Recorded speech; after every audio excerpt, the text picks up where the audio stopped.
Serving fans throughout the Midwest and even more around the world, this is the Show Me Sports Network. The following is an exclusive broadcast property presentation of the Show Me Sports Network and is a high-fidelity, all-digital broadcast. This broadcast is copyright by the Show Me Sports Network for the private use of our audience. Any other use of this broadcast without the Show Me Sports Network's written consent is prohibited.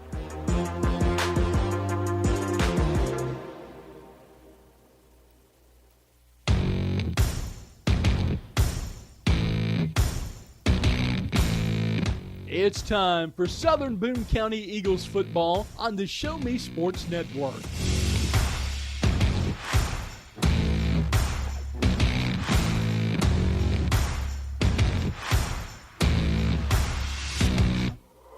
This is the Southern Boone County Eagles pregame show on the exclusive home for Eagles football, the Show Me Sports Network. We'll recap last game's highlights, set the stage for kickoff, and even get the thoughts of the head coach during the pregame show, all while we get set to bring you the exciting play-by-play action of your Southern Boone County Eagles. The biggest and absolute best coverage in mid-Missouri is on the air as the Show Me Sports Network broadcast crew are ready in the broadcast booth. Exclusive pregame coverage of Southern Boone County Eagles football is brought to you by Avon with Michelle Carty, Boone County Journal, Centurion Cares, Eddie Goodell Society, Han Custom Laser Engraving LLC, Last Sentinel Firearms, Retrieving Freedom, Sawdust Studios, Southern Boone Booster Club, and Zealous WBGT. You're listening to exclusive coverage of Southern Boone County Eagles football on the Eagles Radio Network. Now let's go live to the field to the Show Me Sports Network broadcast booth.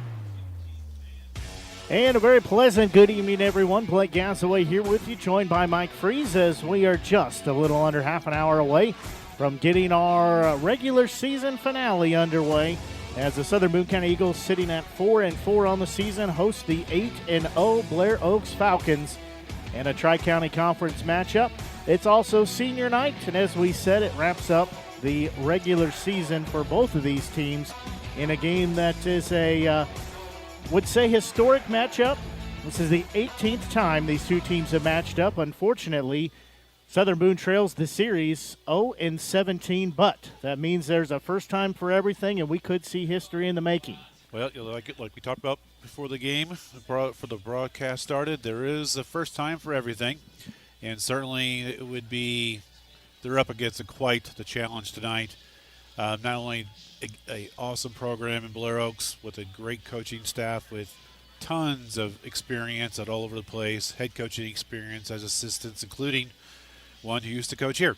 But on top of that, they have easily the best player in Central Missouri, mid-Missouri, from a pure high school player standpoint, probably the best in the state. He's not getting looks from Division I, but, he's a winner. We're talking about the quarterback, Dylan, here. He can run, he can pass, he can do it all. I read somewhere where if you pressure him, you can make him into mistakes, but that's with any quarterback, you can pressure them, but he's as good as it comes. The program is amazing. You look at their roster, they start freshmen regularly. They got a freshman that starts at tailback. They got a freshman that starts on defense. Only about two players, I believe, go both ways, and they've been doing that for years. So that entire offensive line, which, by the way, is all seniors and one junior, who is a very, very good unit, they can, when defense is out there, they can make adjustments. Absolutely. Whereas on our side, to make matters worse for us, we have a lot of players that are nicked up. Dylan Isles was out for the rest of the season. It's my understanding that Owen's going to be out as well, so we're going to be moving people around the offensive line to try to go up against a defense that's going to be fresher than us, because we have a lot of guys who need to play a lot tonight. Well, that's the thing that really makes this team just so dangerous, and it seems like year in and year out, if you talked about the couple freshmen, if you didn't know they were freshmen, you would have no idea that was a freshman player out there. You would thought that they were a 4-year starter coming in and a senior, and they just play above what that level is that we typically see, and they just cultivate. And Blair Oaks is a team that you strive to be because they cultivate a program just year after year after year that churns through. Well, Coach LePage is probably the first one in the area that started to play freshmen and sophomores about 4 to 5 years ago. Now, it helped that one of them was Dylan Hare when he was a freshman. So certainly he was the first one in the area that really gave a lot of respect and credit and gave all these people a chance and had the confidence in them. And now you're seeing almost every team we play every week has a freshman that's playing quite a bit, and definitely a couple of sophomores. So, 10 years ago that was rare, and certainly that's something that LePage did start a few years back, and it's worked out wonders for them. They are easily one of the best programs, most admired programs, the program that, like you said, everyone wants to become.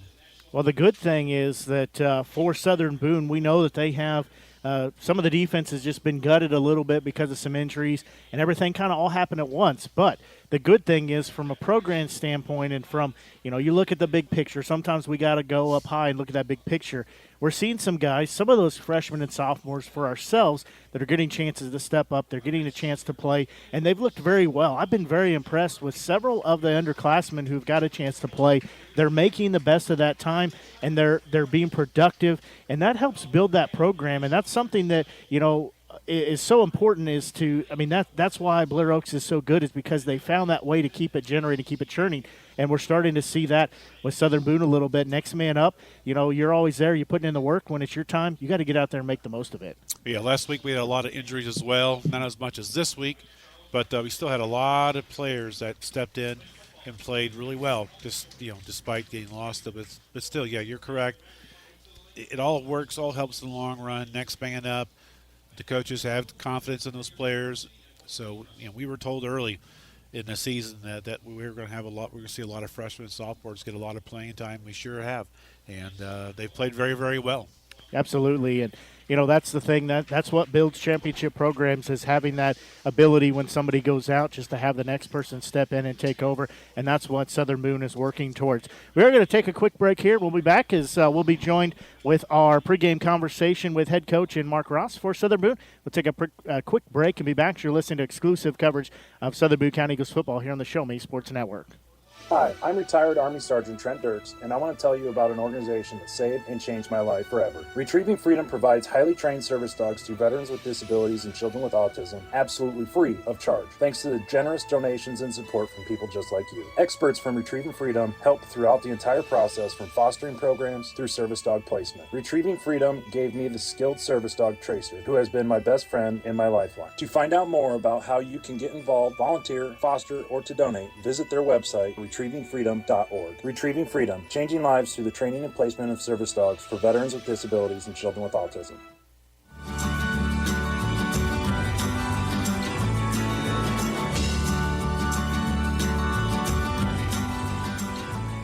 Welcome back to the Southern Boone County Eagles pregame show here on the Show Me Sports Network. We're joined by Southern Boone County Eagles football head coach Mark Ross. Coach Ross, thanks for joining us before tonight's game.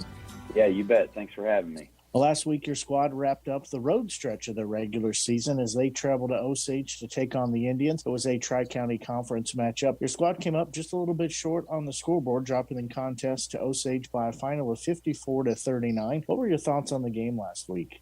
I think a lot of positive things. We're really proud of the way that some of our guys have been stepping up, and especially some of the guys that, haven't got a lot of playing time or are some new faces to the starting unit. We've been really happy with that production there. Ultimately, we've got to do a better job of taking care of the football, and I think that game ends up just a little bit differently for us. Well, you knew going in, Osage was a pretty stout team. They showed that they're kind of picking up the momentum right at the right time, and obviously getting some few key guys back and making some changes since week 4 when they got on their winning streak here. But I agree, a game that definitely was better, and we've talked about this for a lot of the season, better than what the final score indicated.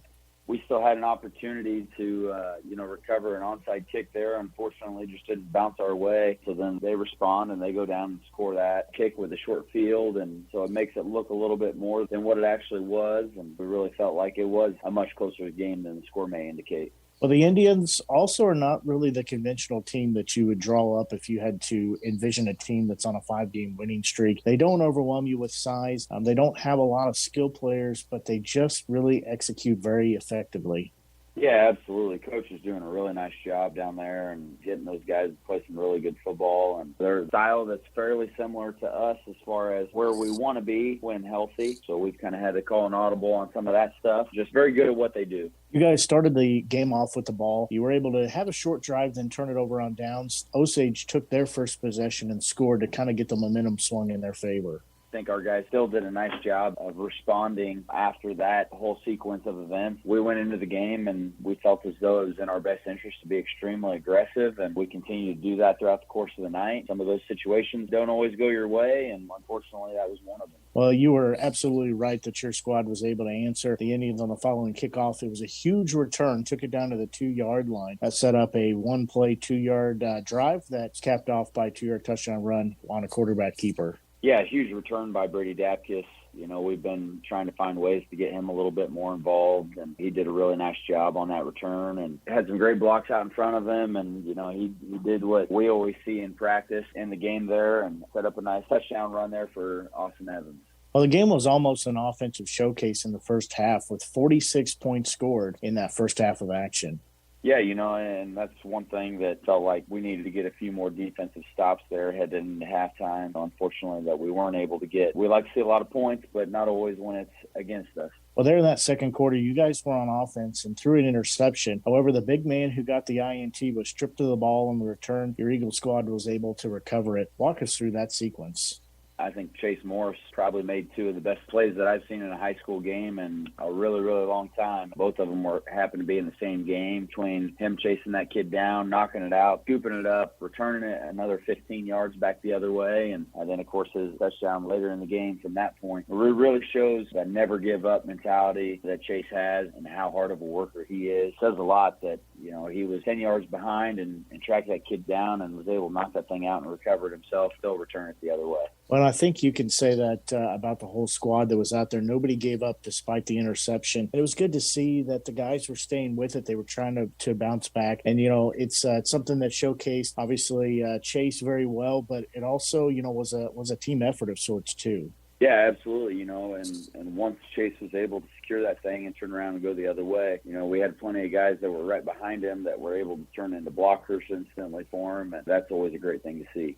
Well, following that fumble, you guys were able to score to help stifle the momentum that Osage was trying to mount at that time. Yeah, that was huge for us to respond, to have a turnover and then force one ourselves on the same play and go back down when we were already knocking at the door in the red zone there, and to be able to respond and then go down and punch it in was really huge at that moment. Well, at halftime, you guys were trailing 28-18. What was the message in the locker room for the players? We just kind of talked about some of the situations that happened in the first half and how things could have swung differently, put ourselves in a better position going into halftime, but that we just had to keep battling and that those opportunities were going to present themselves again in the second half there. And I felt as though we played a much cleaner second half than we did the first half. Well, Osage got the ball to start the second half. They went down and scored. Your squad on their first possession of the second half was able to answer and go down and score as well.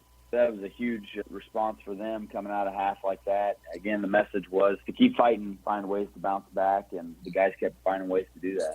Well, about midway through the third quarter, and you kind of hit on this too, and we saw arguably one of the best plays of the season, if not probably one of the best we'll see for years to come, and definitely one of the best plays I've had the chance to call as junior quarterback Austin Evans found junior wide receiver Chase Morris in the corner of the end zone for a 25-yard touchdown. It wasn't the fact that it was a 25-yard touchdown. It was the fact that it was the triple tip that resulted in the touchdown, and that's what we dubbed it, the triple tip touchdown catch. That was an amazing thing to call and just showed that he never gave up on that ball. Getting to see some of the video after the fact down there on the sideline shows how much more impressive it was. And we didn't know if he was able to stay in bounds, and after seeing some of that video, he did a tremendous job of keeping that thing alive. And again, continuing to fight for his team is awesome to see, and for him to be able to complete that play was absolutely incredible. And those are those things, too, that you do your best to coach the squad, but that's something that, you know, you don't coach. It's an instinctive thing that they just have, and you like to see that with the players. Yeah, definitely. We preach effort, never give up till the whistle, but at the same time, they've got to go out and do it on the field, and it's always great to see those plays materialize like that. Well, Morris is listed at 5'7". The safety covering him was 6'3", senior Connor Vaughn, also the starting quarterback. Almost an 8-inch disadvantage for Morris, but he stayed with it, followed the ball all the way through, and wound up with it and was rewarded for that touchdown. Yeah, and probably one of their better cover guys with his length and athleticism. Being their quarterback, he can run the ball extremely well. So he's a great defender, and for Chase to be able to make that play on him says a lot. Well, that wasn't the only tipped ball we got to see. How often do you guys practice tip drills? Because we saw 3 passes on the night that were caught off tips, 2 of which found their way into the end zone for touchdowns. Kind of a wild series of events to have that happen multiple times like that in a game. Offensively, we really don't practice it. More a defensive thing that we do with our secondary. On rare occasion, you address it and you cover it and those sorts of things. But again, it's kind of like you mentioned earlier, it's kind of an instinctual thing, and just always play through the whistle. Have opportunities like that and capitalize on them anytime you can.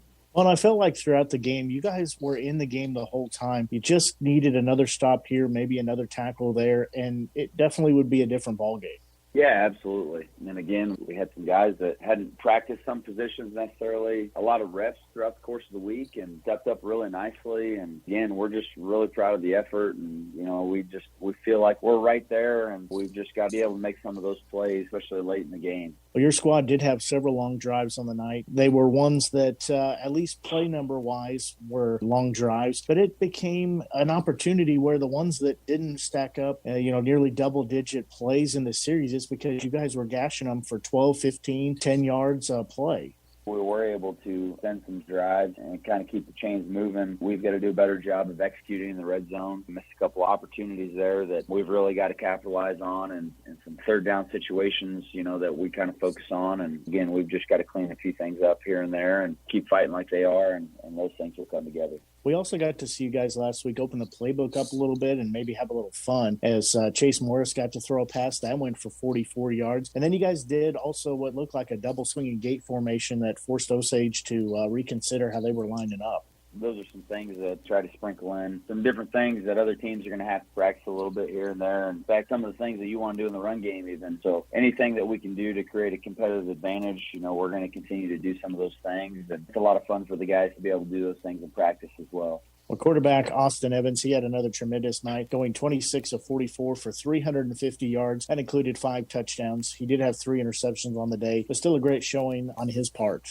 Yeah, absolutely. And again, the passing stats jump off the chart to you, but at the same time, what he was able to do with his legs and extend some of those drives, be able to scramble for some first down. Think about the 4th down. He put us in a great position to make a scramble and gave us an opportunity to extend the play. And because of the things that he was doing, we were able to force a penalty in that situation and keep that drive alive and go down and score. And so things like that are really the key things for us that we love that Austin does for us. Well, on the ground, you guys rushed the team for just over 100 yards. So combine that with the nearly 400 yards through the air. You guys had a 500-yard game. That's pretty impressive.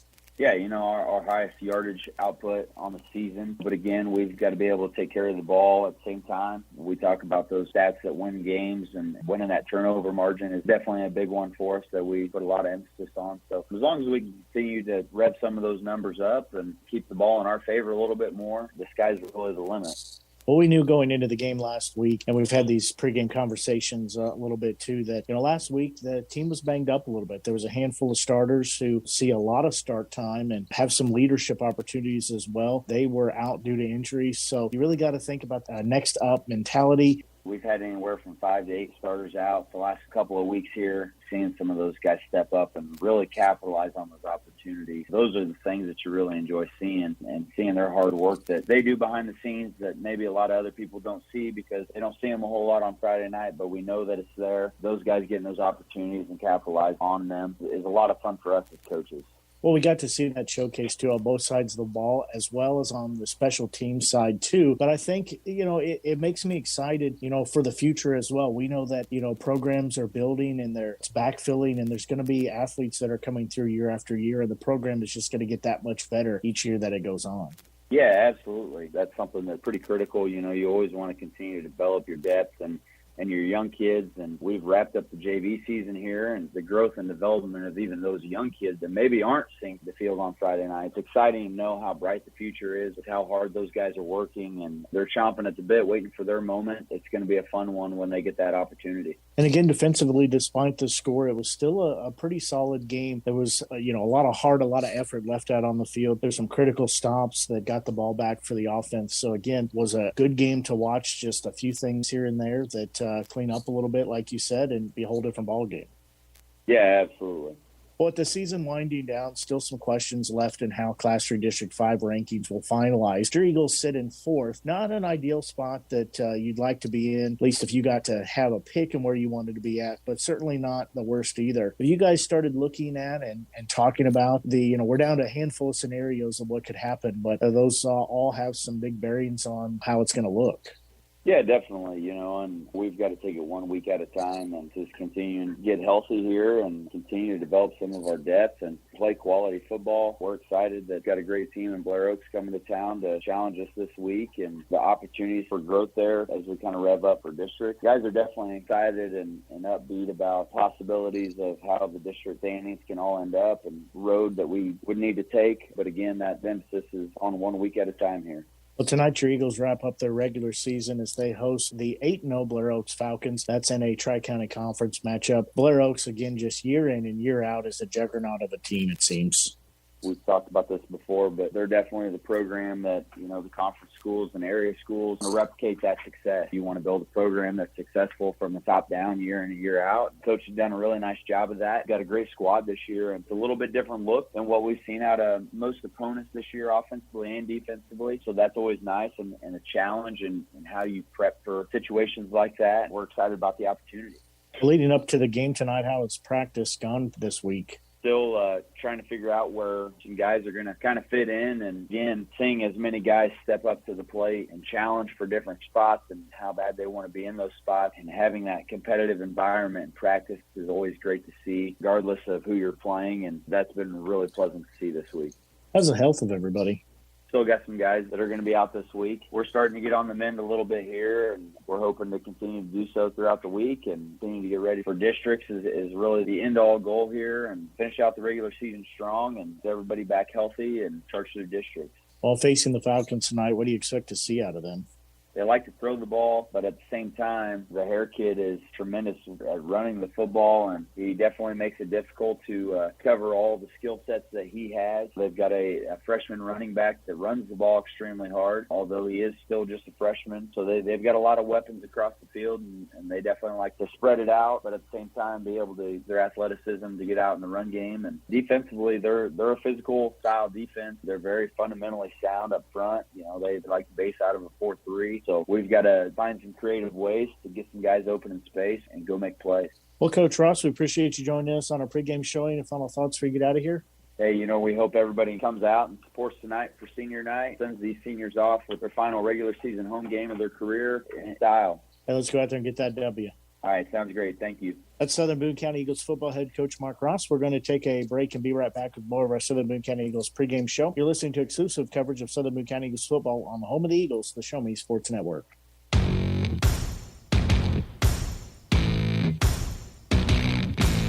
You've been listening to the Southern Boone County Eagles pregame show on the exclusive home for Eagles football, the Show Me Sports Network. The excitement is building in the stands, and the tension is rising on the sideline as kickoff is just around the corner. Exclusive pregame coverage of Southern Boone County Eagles football has been brought to you by Avon with Michelle Carty, Boone County Journal, Centurion Cares, Eddie Goodell Society, Han Custom Laser Engraving, LLC, Last Sentinel Firearms, Retrieving Freedom, Sawdust Studios, Southern Boone Booster Club, and Zealous WBGT.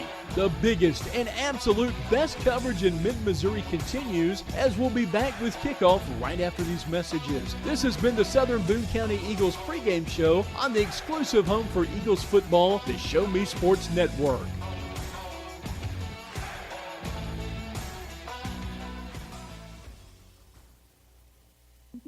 The following public service announcement is brought to you by the Eddie Goodell Society, Jefferson City Chapter 10, doing little things to make a big difference.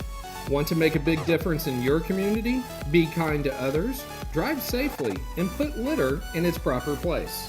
Join us in celebrating Eddie Goodell's historic Major League appearance as a member of the St. Louis Browns by doing something nice for someone today. Take a walk, Penny.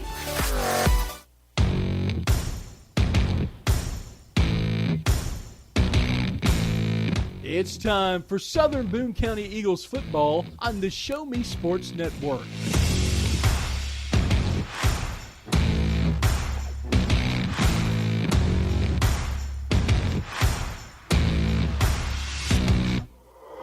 This is Southern Boone County Eagles football on the exclusive home for the Eagles radio network, the Show Me Sports Network. Exclusive play-by-play coverage of Southern Boone County Eagles football is brought to you by Avon with Michelle Carty, Boone County Journal, Centurion Cares, Eddie Goodell Society, Han Custom Laser Engraving LLC, Last Sentinel Firearms, Retrieving Freedom, Sawdust Studios, Southern Boone Booster Club, and Zealous WBGT. The biggest and absolute best coverage in mid-Missouri is on the air as the Show Me Sports Network broadcast crew are ready in the broadcast booth for kickoff. You're listening to exclusive coverage of Southern Boone County Eagles football on the Eagles Radio Network. Now let's go live to the field to the Show Me Sports Network broadcast booth. And a very pleasant good evening, everyone. Blake Gasaway here with you as we are just about set to get our ball game underway, just a couple minutes away as the 8-0 Blair Oaks Falcons have made their way here to Ashland to take on the 4-4 Southern Boone County Eagles, a Class 3 District 5 matchup for Southern Boone, and Class 2 District 2 for the Falcons. As these two teams, this is an old rivalry, almost as old as the football program itself here, as they know each other well. Unfortunately, most of those games, well, I should say all of those games have been in favor of the Falcons, but at some point, might not be tonight, but at some point, that is going to come to an end. Yeah, there has been a few games the past 5 years where we've played really close with them for a half, and then the second half, they just pull away. And mostly it's because they're much better, but also because of the fact that they do have so many players that they play versus we have to rely on fewer players. Part of that's because we have a soccer program that they don't. You know, they have, even though they're a smaller school, they do have about 12 to 15 more players dressed out than we do. But, you know, Coach alluded to, you try to get the coach to talk about districts and so forth, but like a good coach, he basically made it sound like they haven't looked forward to it. But most likely we're looking at probably hosting Eldon next week if things go as we think they're going to go tonight. Now, if we do win and everybody else loses, we could still end up in first place. It's a big ask, but it's possible. That'd be A-okay. It's possible, so we'll see. Like we said last week, Booneville got upset by Versailles. Now the gap between Versailles and Booneville is a little bit smaller than the gap between, historically, Blair Oaks and us, just because Blair Oaks has been that special of a team year in, year out. I can't remember the last time when they weren't an odds-on favorite to go deep in the playoffs in whatever class they end up being that year, 2A or 3A. You mentioned scoring. They don't allow a lot of points. They score a lot of points. I believe their closest game was, 35-0 against a Lutheran North town or school that is a powerhouse in the St. Louis area, not another private school or a private school who has a good history of sending a lot of talent to the Division I level. So it's a really good team. Obviously, like we talk almost every week, we have to have good line play. All starts there, and we have to make sure we take care of the ball, don't have any turnovers. Well, you mentioned it, Blair Oaks averaging, only allowing 13.8 points a game. Their defense gives up on the offensive side for Southern Boone. They are averaging 32.0 points a game. Switching the page here, the offense averaging 55.6 points a game for Blair Oaks. And for Southern Boone, they're allowing 28.3 points a game is what they're averaging. So, you know, in my book, that's a good matchup for what we're going to see here tonight, as these two teams, again, very familiar with each other. 18th matchup. The first 17 have gone in favor of Blair Oaks. Their last matchup was the 15th of October last year. Blair Oaks won 71-34 as Blair Oaks on a 17-0 win streak. Salter will have it teed up for Southern Boone. as we are just about ready to get senior night underway here. The regular season finale gets everything set up for districts. That begins next week, Class 3 District 5, as they'll try an onside kick, and it'll be recovered by Southern Boone, it looks like. Southern Boone comes up with the onside kick. Is that Jennings that comes up with it? What a great kick. Got it on the ground quickly and makes that squirrely bounce that the football is known to do. So good chance for our offensive line to get off to a good start. Well, they've been working on that the past several weeks. Finally got it perfected there, as ball will be on the 49-yard line of Blair Oaks. As Southern Boone going left to right on your Show Me Sports Network Media Center or app. As Evans will be in shotgun, he'll give it off. As working this way is Bowles, and he will lose a couple yards. Yeah, kind of a new formation that we haven't run too much, where we have everyone bunched on the one side, and I mean bunched. So everyone's bunched up onto the right, which was the wide side of the field. And we try to power at that side, and nothing there. So this will bring up a 2nd and long here for Southern Boone as they'll look over here. Evans will be in shotgun. As that'll bring up 2nd and 12. They'll rearrange the play. Again, just like you said, everybody bunched up all tight on either side. They will split out the back as they'll throw to the far side. And the pass is going to be caught. That was by Bassnet. Yeah, certainly the formation was even on both sides, but they still were kind of bunched up closer to the interior of the formation, and then send Bowles in motion to empty backfield and pass play all the way, and nice execution. So that'll bring up a 3rd and 5 here. Clock rolling 10:50. As another quick pass over here to the near side. Dropped in the belly of Morris as he is going to have the first down. He picked up about another 5 yards, almost parallel to the ground, but kept the knees and the elbows off. Yeah, empty backfield that time. Just a quick strike. Blair Oaks set a middle linebacker blitzing, and man, did he get there quick, but perfect execution by our junior quarterback. So again, bunched up, everybody in tight. 2 receivers on the top and the bottom of the play, 1 back. As Evans drops back looking near side. Now he's going to have to roll to the far side. He has pressure. He's going to throw it up, has a receiver, and there's going to be contact, an easy penalty right there as the defender just ran through the receiver. Ball was on its way there, but easy pass interference. Yeah, great decision by Evans that time. He rolled out to the left, had a significant amount of pressure up the middle. At least 2 Blair Oaks Falcons came up the middle, and they weren't blitzing anywhere there. So we definitely we know we do have a patchwork offensive line this week, so they're going to have to do a better job there. But like you said, real easy pass interference to call, no doubt, even from all the way up here. So yeah, defender got burned there on the play, just decided to take out the receiver and say, well, you won't have a chance to catch it now. So they'll split out receivers, trips up top, 1 down low. Again, Southern Boone working left to right on your broadcast here. As Evans will get the shotgun snap. He'll roll to the far side, still rolling. He's going to have to get rid of it and does so, and pass will be caught but out of bounds.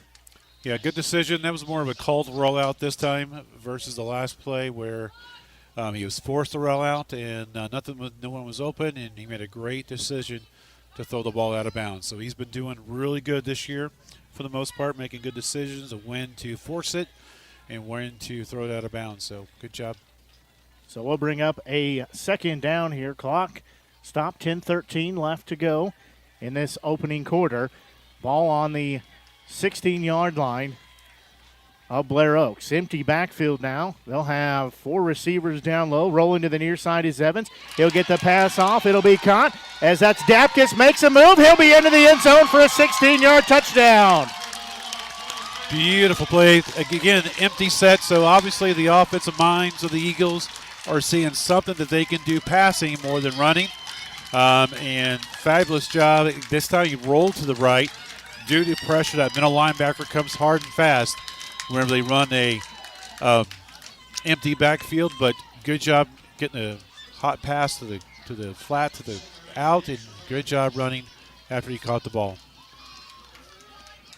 So Salter will come on to try the PAT. He's counting to make sure he's got enough players out there. And Southern Boone takes the early 6-0 lead. They're trying to stretch it to 7-0 as whistles. Let's see what.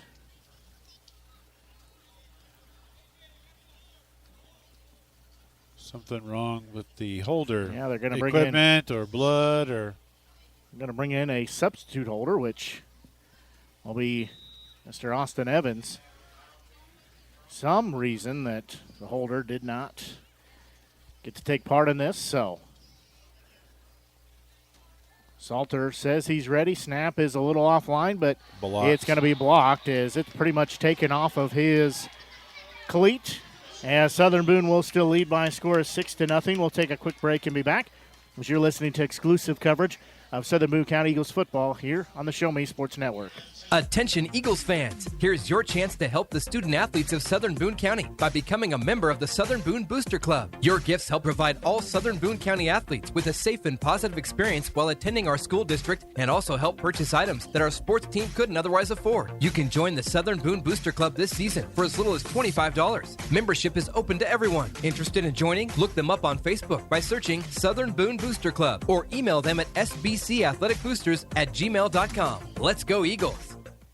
At the Boone County Journal, we're with you all the way. We know that you're more than just a subscriber. You're an employer, you're a parent, you're a neighbor. Most importantly, you're a community member. It's our goal to provide you with the latest news, sports, opinions, obituaries, classifieds, and more to keep you informed about your community. To find out more about the Boone County Journal or to subscribe, call 573-657-2334 or visit bocojoe.com. The Boone County Journal. We're with you all the way. Well, play already underway here. Southern Boone recovers another onside kick as they've been practicing this all season long, and finally the dividends are paying out as they recover that one. So they'll have another chance to take it into the end zone. Looks like about the same starting point at the 49-yard line. I think they're talking about whether or not it might have touched somebody or if somebody on the Eagles was offsides on the kickoff, though, unfortunately, there's a flag. Yeah, I thought that was the case. It looked like we were a little bit eager crossing the line of scrimmage, or they could have touched it. It was pretty close, but fabulous bounce again by Salter.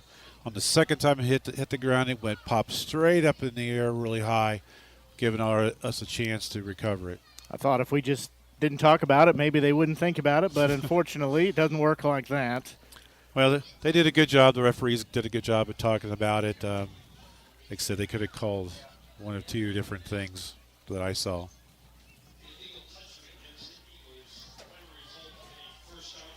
So Blair Oaks will get the football back. You hear the crowd grumbling about that. Yeah, it was the right call, though. But so exciting, though. That, like I said, the ball popped perfectly up in the air and gave our guy a clean chance to go in and catch it. So when it's all said and done, ball will be spotted 34-yard line of Southern Boone. That's not where you want to set up shop for Mr. Hare, who has pretty much every record imaginable, or so it seems. Not just for Blair Oaks, but also for Coach Ross is wanting an explanation of the spot of the ball right now, and I'm kind of wondering, too. That's a personal foul type penalty? That seems the official odd. motion that it was, I caught it out of the corner of my eye. It looked like he said holding, but we thought it was in illegal touching. Either way, the defense will be called on here to get their first stop of the game. As ball will be on the 34-yard line as Dylan Hare, the 6'2", 178-pound senior, will lead his troops in a battle here. He'll have an empty backfield. He'll drop back looking far side, throws it up. Pass off the hands. No good. Well, they motioned the running back, the freshman running back, out of the set. So empty backfield and a quick pass to the flat on the right-hand side, and their guy dropped it. Intended for Nick Closer. So, again, they'll have two receivers down low, one up top. Everybody will stop, look over at the sidelines. So it'll bring up a 2nd and 10 for Blair Oaks. One back in the backfield. As Hare will be in shotgun going right to left. As you listen to our broadcaster, watch it on the Athletics YouTube page. As Hare will keep it himself. Spins out of 1, tackle out of 2 before he'll be thrown down. Still on his feet. Now he'll be thrown down, delayed. Tackle there. It'll bring up 3rd and we'll say about 5. Since Hare is such an excellent runner, he's probably a better runner than passer, and he's a really good passer. Almost every single run play they have, he has the option to run it himself. And that last play was one you don't see. I haven't seen it all this year. Basically, faked the pitch sweep, and he kept it himself, and the Eagles did a pretty good job of clogging that up. So put 2 receivers up top, 1 down low. So I'll have a wing here on the near side as well. Hare will be in shotgun. Now they'll send Hall in motion as they will give it to their back. He makes one man miss. This is Lackman. He's still on his feet. He'll take 2 or 3 Eagles to throw him down as he will get the first down as he's across the chains. Yeah, this is a re-dive, and that time Hare gave it to the running back who doesn't have extraordinary speed or extraordinary size, but as you saw there, he does run really well, keeps his feet. He has really good feet, kept his feet moving, and got the first down. That is 6'1", 180-pound freshman Hayden Lackman picks up the new set of downs. As clock under 9 to go here in this opening quarter. Ball at the 22-yard line. Harold drop back, looking far side, has a receiver wide open. He'll make the grab, make a man miss as he squirts out inside the 10-yard line. That was Alec Weberg on the catch. Yeah, there's a quick pass that time out to the flat to the right. Good job by their offensive line. Like we said earlier, their offensive line is really good. They start 4 seniors and 1 junior. Their center is probably their best player, most well done. He's the previous postseason accolades, and he's going to be a good matchup between him and Noah Rice tonight. Well, Hare will keep it himself, take it into the end zone, as he will have a 10-yard touchdown. Speaking of good center, he basically quarterback keeper straight up the middle. He ran behind his center, who I don't know if he was touched or not. So it was great job blocking by their offensive line. Like I said, this will be the best offensive line that we'll play against this year. There was a hole big enough that I think either one of us could have possibly ran through. As they will come on to try the PAT. Snap is down. Kick is up. And we have a penalty. So. Yeah, it came from the secondary. I'm guessing maybe one of our guys tried to jump up maybe, or that's an odd call. Personal foul against us, yeah. Usually don't see a penalty thrown by a referee in the back of the end zone on an extra point. So PAT was good. That makes it a 7-6 lead. We'll take a quick break and be back. You're listening to exclusive coverage of Southern Boone County Eagles football here on the Show Me Sports Network. Last Sentinel Firearms is your federally licensed and registered Type 7 FFL manufacturer dealer in Missouri, providing quality products to all types of sports enthusiasts, law enforcement, and individuals across the nation. Orders are currently being fulfilled, offering custom-built pistols and rifles from the AR platform made right here in Missouri. Visit their website at lastsentinelfirearms.com or call them at 417-684-7202 to find out what they've got for you. Last Sentinel Firearms, you are your last line of defense.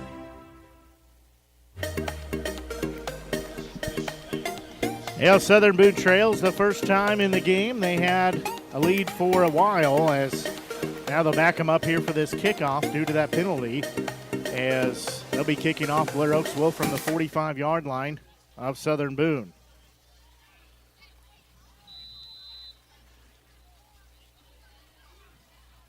It'll be an onside kick. That is going to be recovered by Blair Oaks.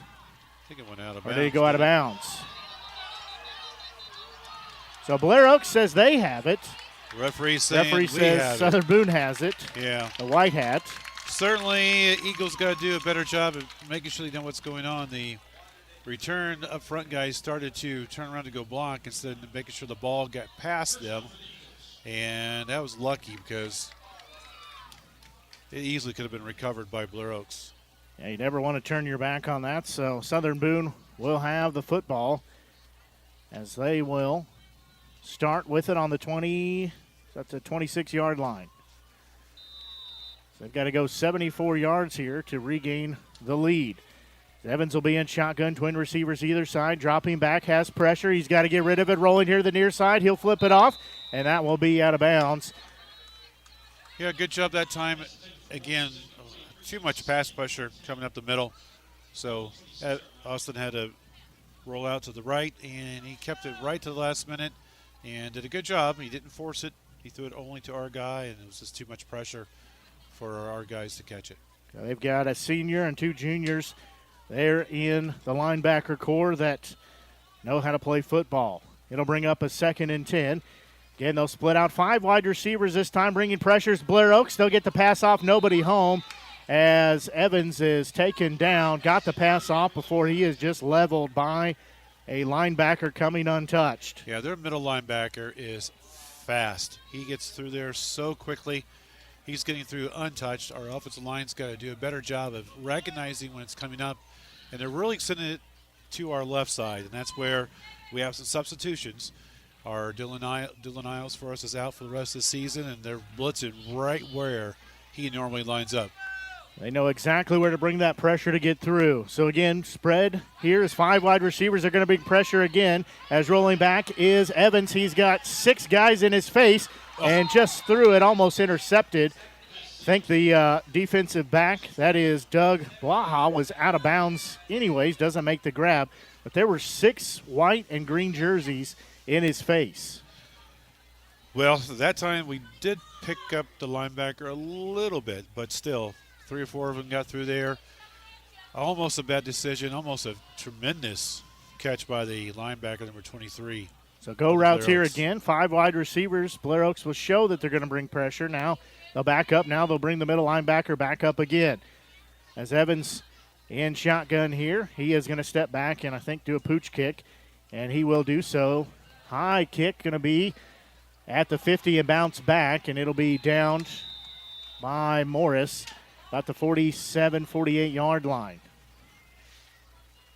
Yeah, no time for Evans to make any passes. There is all over us, and most times they're only sending 5 people, so we got to get a bit better job of getting our assignments done, but unfortunately it's awful hard to do when most of them are still playing now in defense.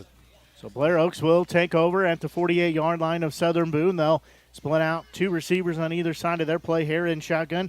Has Lackman standing behind him as they lead by a score of 7-6, 8:02 left to go here in this opening quarter. Now Lackman will move in the left hip pocket of here. They'll send a receiver in motion as they'll give it on the jet sweep the end around.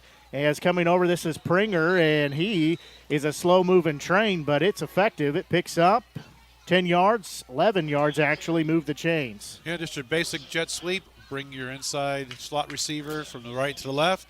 Simple handoff. Get the end blocked that time. Well, actually outside the end that time. And then good blocking by number 18 on the outside as well, too. So nice looking play. Zach Pringer there, the ball carrier. They'll hand it to actually Harrell. Keep it, fakes the handoff. He's spun around, makes a one-man miss, breaks it outside 15 yards. He's got nearly 20. Stiff arm there at the end of the run to put the exclamation point in that 20-yard run. And like I said, pretty much every play he has the ability, he has the go to either keep it for himself, and that time he decided to. So fake the dive, broke it outside, and when he gets in the open field, he does have some really good joystick-type skills. The ball on the 16-yard line of Southern Boone as another first down for Blair Oaks as they'll pitch it off to their back in the backfield. As that's Lackman, he will get near the 10-yard line, so he picks up about 6 yards.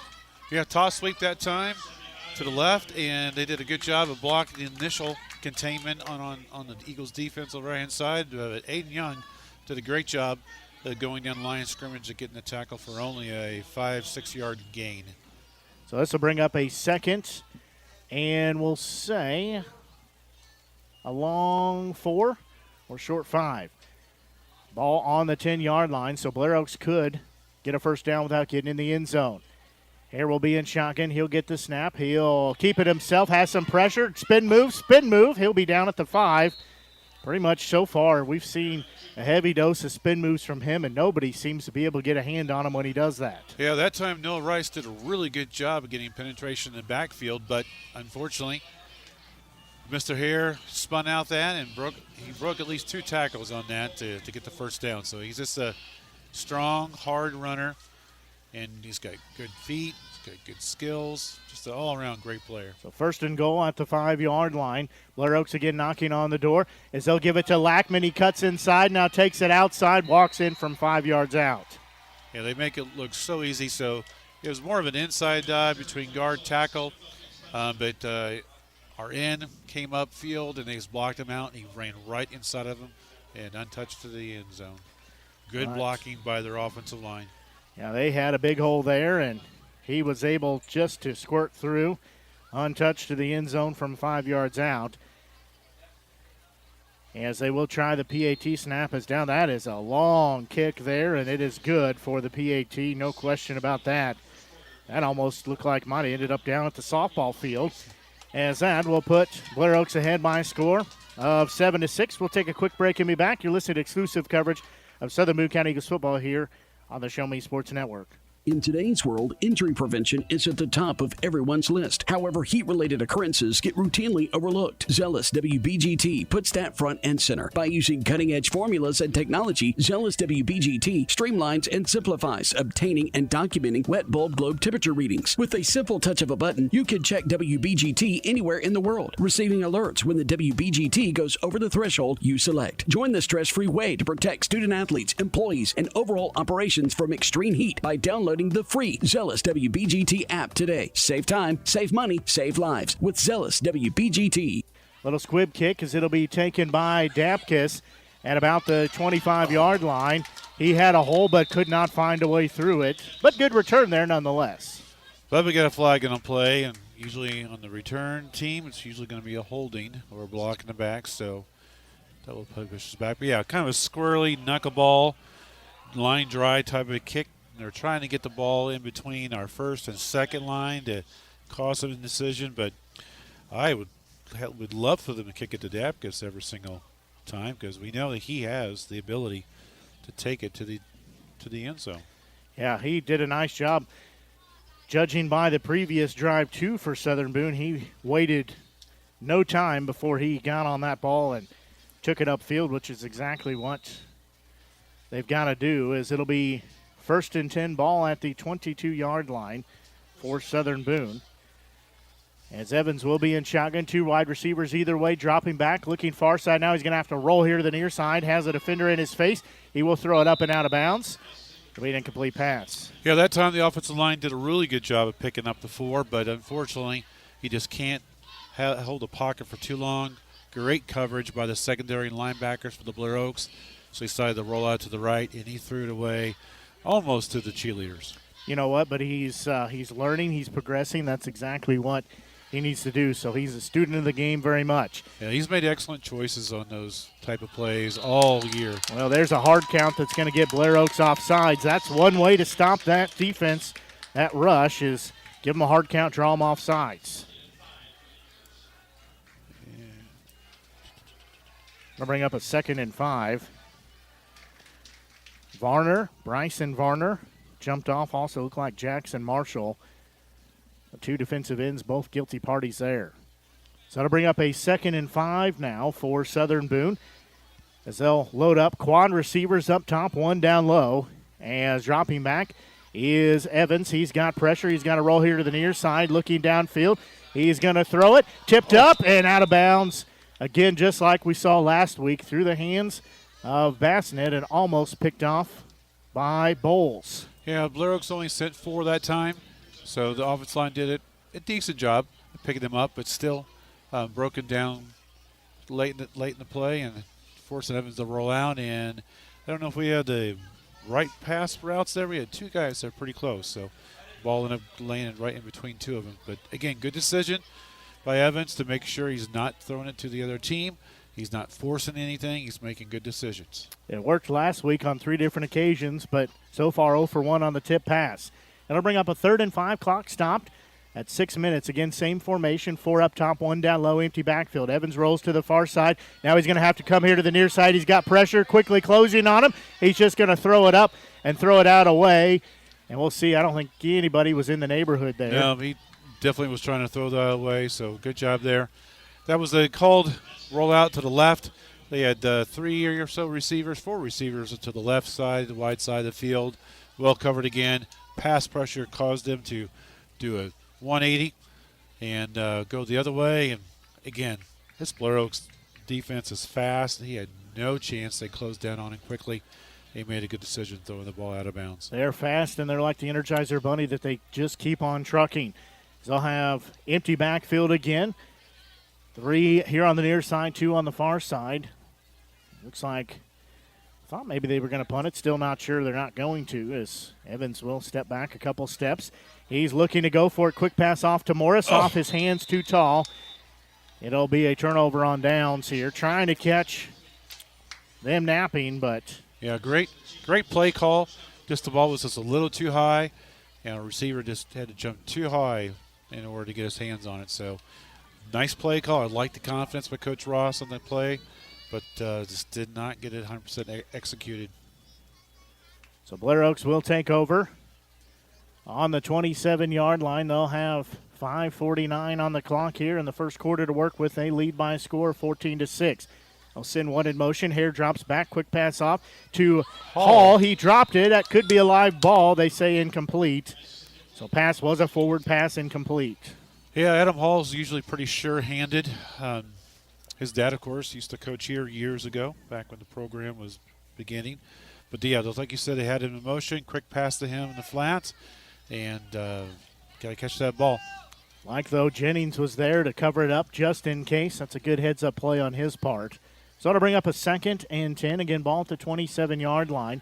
Clock stopped, 5:44. So I have twin receivers on either side of the play. Hare in shotgun. Has Lackman standing behind him. Now he'll put him in his left hip pocket. They'll send Hall in motion. They'll fake the handoff, looking far side. Throws across the middle. Pass completed to the receiver. He dropped the football as Southern Boone looks like they might have jumped on it. They do. They got it inside the 5-yard line. Wow. Well, fake to the jet sweep. Quick pass on a slant to the outside from right to left. And he did a good job of running through the first tackle, but was trying to do a little too much and did not do a good job keeping his hands on the ball, and good job by the Eagles to force that fumble there inside the 5-yard line. So ball will be coughed up, given back to Southern Boone as they will take over on the 5-yard line. So they've got to go the length of the field here with their backs backed up against the goal line. Evans will have 2 receivers on either side of the play. They'll send one in motion. He'll get the snap, rolling here to the near side. He'll pitch it off as ball carrier just got his feet out of the end zone, loses 4 yards. Yeah, that's the option play where the pitch man is the slot that's in motion, going from the left to the right, and nothing there. Again, this Blair Oaks defense is so quick, so fast, so assignment-driven. They know what they're supposed to do. And they were all over that play. Yeah, that pitch man there was Morris. He's a little slow to get up as they'll load up 3 receivers, far side, 1 here on the near side. And looks like they got him to jump again. Yeah, good job mentally to make sure that we're changing the snap count up because they're already pretty quick as it can be. And if we don't change the snap count, they become even faster. And that time it was both the outside ends. Jumped, and we'll take that 5 yards. Definitely needed. Yeah, ball was on the 1. Now it's moved forward. It's not. They gave him a better spot than the 1 actually. So twins on either side as they'll give it off to Bowles, and he goes straight up the middle into a brick wall. He will be down at the 5-yard line. Yeah, just massive penetration by number 78. Mr. Bennett from them. He's all 6'1", 210, so not huge size, but he's quick like almost all these Blair Oaks players have been for years. They're quick. They have good feet, good technique, good fundamentals, and all over that play. So this will bring up a 3rd and 11 now. Clock under 4.5 to go as Evans will be about a half yard deep in his end zone. Empty backfield, 5 wide receivers. They'll send Bowles in motion. It looks like they're going to run the option. They get the pitch off to him. He's trying to work the corner. He'll be taken down quickly at the 10.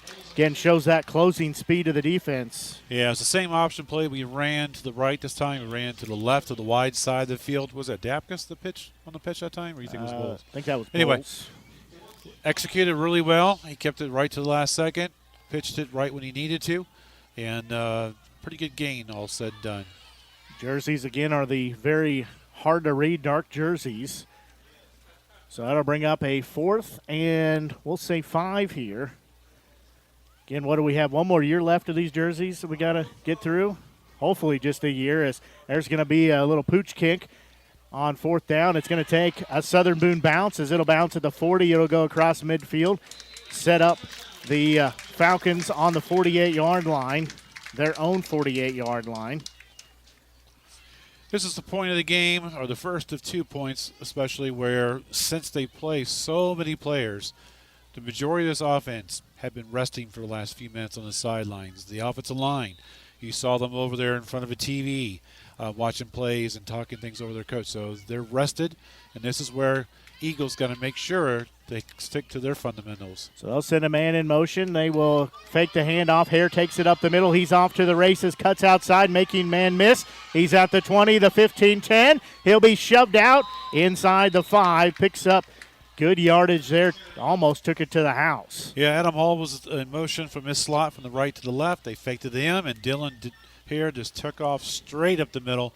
Great blocking by his very, very good interior offensive line there. So that'll bring up a 1st and goal at the 3-yard line. As again, Blair Oaks leading by a 14-6 margin already. They're looking to punch it in one more time here. We still got 3:13 left on the clock here in this opening quarter.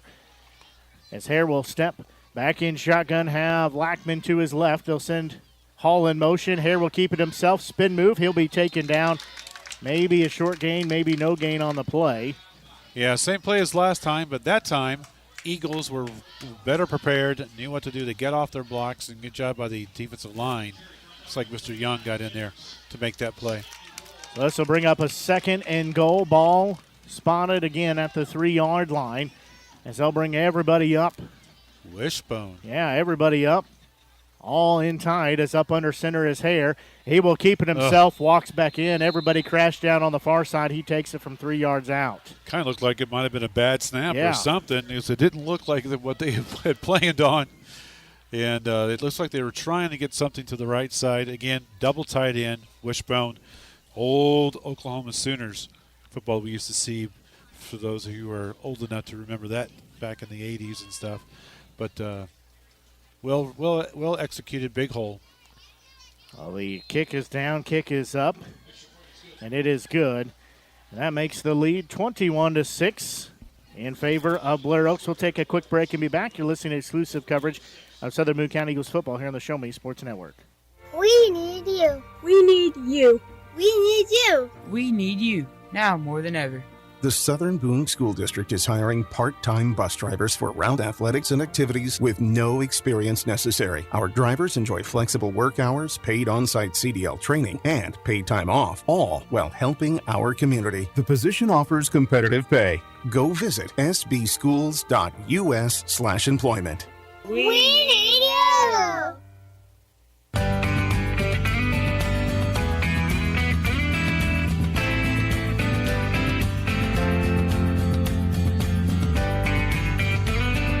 Well, Blair Oaks lengthens their lead. They lead 21-6. As they will kick that one a little deeper, although it's going to take a bounce and go into the end zone. That looked like that hit a little missile there and just shot it right into the end zone. Well, we finally had a traditional kick the ball deep for once instead of trying to outsmart and outbounce the other team. So, yeah, it went right through his legs. It was a low line drive, pretty deep, and just could not get his hands on the ball. So Southern Boone trails 21-6 here, as they will spot the ball on the 20-yard line.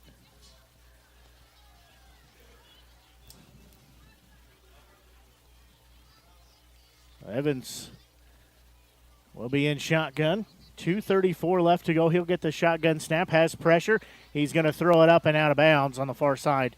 Good decision there on his part. Yeah, just rushed 4 men. They're getting plenty of pressure with just 4. And that time, the nose, number 78, just got through there. So got to do a better job at center and the guards there to get him blocked better. And I think a pretty fortunate no flag there at time because he was just running straight back and threw it out of bounds. So yeah, I was kind of thinking that as well. Not sure exactly how close the receiver was there, but apparently it was within a step or two where maybe you might get the flag.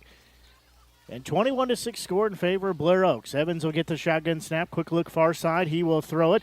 And I believe that is caught by Morris. He will have the first down as that jersey started a small jersey. It's going to be a medium by the end of the night. Yeah, good play call by the Coach Ross that time. Since they're not having much time to really set and throw, he just had a nice 5 and out. And we've had good luck this year throwing those quick outs to our wide receivers who do have some joystick ability to miss a tackle or two. So ball will be spotted on the 33-yard line. This will be a new set of downs. Evans drops back. He's rolling still back. Now he's got a wall coming at him, and he's going to throw that up and overshot the mark. Was looking for Dapkus again, was just getting rid of it. Yeah, well covered that time. Looked like the primary receiver, they ran two crossing routes across the middle. The linebackers did a great job of keeping that covered. Eventually the pass rush got to him, and again, another good decision by Evans to take what they gave us. And they didn't give us much. They threw the ball out of bounds. So it'll bring up a 2nd and 10 again. They'll bunch everybody up all at the line of scrimmage, everybody within arm's length, except for Evans and Bowles in the backfield, as they'll do a quick pass off the hands of Bowles. Incomplete. Yeah, second time he ran that double bunch on everyone in tight. And the key is that they're trying to get the ball to the flat, to the wide receiver. Just a little outstretch his hands. We haven't run that play too much this year. I don't think we've run the formation at all before tonight, and I think that was just a little bit of lack of practice time possibly. So that'll bring up a 3rd and 10 now. Evans will be in shotgun. Have a new back standing to his right.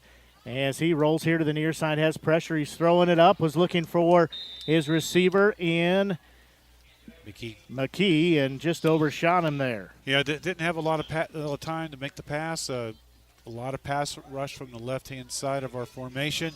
So he's rolling out to his right. And as we said many times all year, left-hand quarterback rolling to the right. It's awful hard to get their feet set and shoulders turned. And he did a good job again, just throwing the ball up where maybe our guy could have got to it. So it'll bring up 4th and 10 again. Bunch formation, everybody in tight. 3 receivers up top, 2 stacked up, one behind the other. Here, more or less, one behind the other. As dropping back, and we're going to have flags, and it'll be a false start. So we'll back up here. Does Southern Boone. They could have delay a game if they wanted to as well. So, all right, big key here to get a good kick out of this. Good field position. Don't want this game to get out of hand. So it'll bring up 4th and 15 as they'll split out 3 receivers here on the bottom side of the play. Have one up top as Evans will be in shotgun. He'll get the snap, do another little pooch kick. High kick. It'll bounce at the 46-yard line. Take a couple more bounces and be down just on the other side of the 45 at about the 44-yard line. So that's where Blair Oaks will set up shop as they will exchange sides of the field. Possessions here. Go on the other side of the 50 is what I'm trying to say. This has been a long first quarter. I was just thinking that. It has been 40-some minutes already. A long first quarter of action. Blair Oaks will have the football on their own 44-yard line. Hare will be in shotgun. He'll have 2 receivers, near side, 1 far side. He'll pitch it off to Lackman, who gets the corner. He's upended at the 50. Good open field tackle there by Salter. However, Salter's a little bit slow to get up.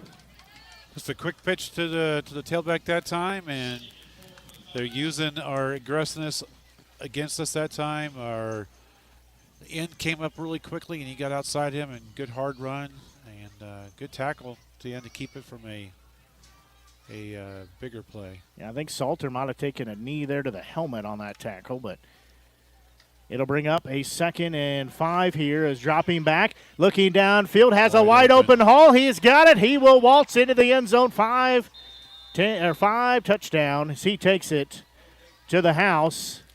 Yeah, fake the jet sweep, and he stepped back. We haven't seen that play yet, and that's why he was wide open. The linebacker secondary did not see it either and sucked up, and there was no one within 10 yards of him. Good job by Adam Hall to make sure he caught the pass. Those are the kind that sometimes you drop because it seems like it takes forever to get there. So when you're wide open like that, sometimes that's the worst place you can throw to the receiver is hit him in the hands. Just great progression of plays by their offense. Kick is down. Kick is good. And the extra point extends the lead as it's now a 28-6 ball game. We'll take a quick break and be back. You're listening to exclusive coverage of Southern Boone County Eagles football here on the Show Me Sports Network. Running out of some of your favorite Avon products and haven't seen an Avon brochure in quite some time? No need to worry. Avon Independent Sales Representative Michelle Carty can help with your Skin So Soft makeup, jewelry, fragrance, and skincare needs. Avon now carries cleaning supplies, clothing, daily essentials, and several small LG electronic items. You now have the opportunity to shop online 24/7 and have your order shipped directly to your front door by shopping with Michelle at mcarty.avonrepresentative.com or find her on Facebook by searching Avon Carty.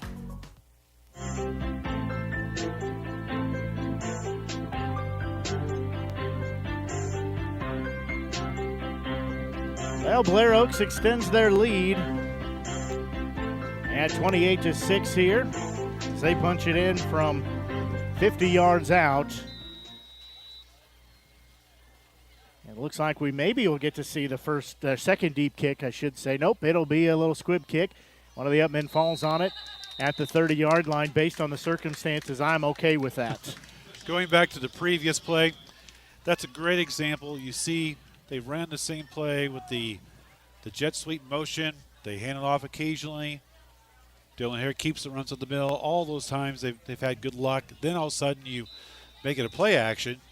And, of course, the linebackers are sucked up, the defensive backs are sucked up, and it's a wide-open player. So this is a true beauty of what is the game of football and the strategy that goes into it, and something that as you get old like us and can't play anymore, it's nice to see that kind of strategy develop in a game. So twin receivers either way, ball on the 30-yard line as they'll pitch it off to the ball carrier here on the near side as I believe that's Dapkus.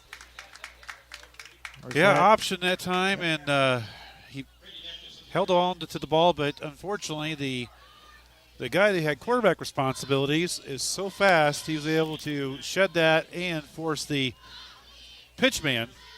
And you're supposed to have one player for each. Just a phenomenal player by number 9 there. Let's see. That is Bryson Varner. Bryson Varner, only a sophomore. We'll get to watch him and him progress for 2 more years. Yeah, trying to get the corner was Dapkus, just couldn't get there to cut it up. But still great effort on his part. 2nd and 8 now. Trips up top. Looking that way is Evans. He'll complete the pass as that is to Morris, making man miss across the 35. He'll pick up a couple of yards. It'll bring up a 3rd down. Yeah, but our only success right now in the passing game, really anything offense-wise, is those quick passes because they get so much pressure. They had a 3-man line. Number 9 was back. Mr. Varner's back as a linebacker. He blitzed at the end. And still, they got good pressure on there. Quick pass to Morris, who did a lot of work there and still only gained 7 yards. And he worked his butt off on that play. Made a lot of people miss. A lot of juke left, juke right.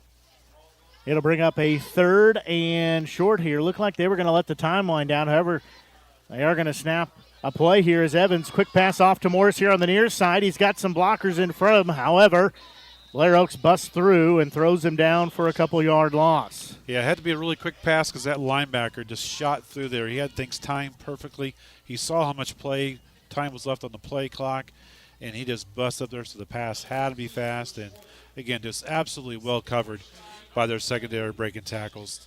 So that takes us to the end of the first quarter. After 1 quarter of play, it is 28-6 in favor of Blair Oaks. We'll take a quick break and be back. You're listening to exclusive coverage of Southern Boone football here on the Show Me Sports Network. At Centurion Cares, for more than 3 decades, their focus has been on exceeding customer expectations for contact center software solutions. Their innovative communication solutions include utility interactive voice response software that allows for smart communication features that let your utility deliver superior customer service 24/7. They also provide other streamlined services like automatic call distribution, automated customer callback, reporting, and quality assurance. To find out more about how Centurion Cares can help your business, call them at 727-421-5300 or look them up online at centurioncares.com. Centurion Cares, innovative communication solutions.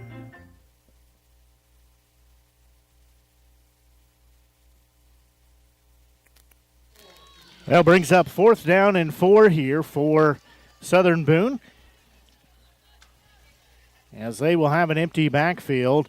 There's another pooch kick from Evans. Again, a high kick. That one's going to take a Southern Boone bounce at the 30.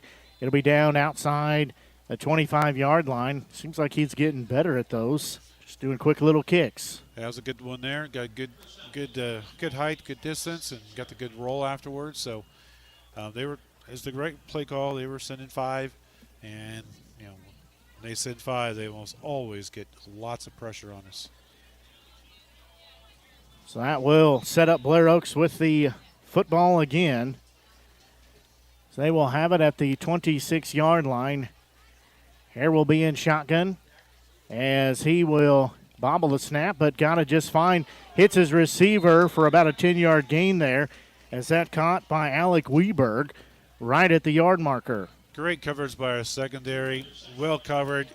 Got there right when the ball got there, and even still, he holds on to it. So quick pass by Hare that time, and they're able to do whatever play they want to play right now. So that'll bring up a new set of downs for him, as he needed 10. He got 11 on the play. And so they'll have trip receivers up top, 1 down low. Again, working left to right on the broadcast as you listen here on the Show Me Sports Network. Quick pass off. Again, his receiver has 10 yards, 15, 20. He's off to the races down the sidelines, has some blockers. As this is Pringer, he will take it into the end zone as he scores. Yeah, just a quick pass, just a flag or curl play onto the left sideline, and he caught it, made the first person miss, picked up a couple really good blocks from his fellow wide receivers, and just outran the safety to the pylon. So that's a 63-yard touchdown pass from Hare to Pringer. They will come on to try the PAT. So they lengthen their lead. It's now 34-6. Kick is up. Kick is good. It's 35-6. Clock stopped. 11:15 left before halftime. We'll take a quick break and be back. You're listening to exclusive coverage of Southern Boone County Eagles football here on the Show Me Sports Network. Since 2018, Han Custom Laser Engraving LLC has been specializing in all things custom, using large format, high-powered lasers with some of the most advanced technologies on the market. Anything can become a canvas. The state-of-the-art system makes quick work of custom engraving on cups, glass, tile, wood, acrylic, metal, headstones with endless possibilities. They also offer custom one-of-a-kind signs that are sure to make your design stand out. Find them on Facebook at Han Custom Laser Engraving or call 573-489-8732 to find out more. Han Custom Laser Engraving LLC, a veteran-owned business.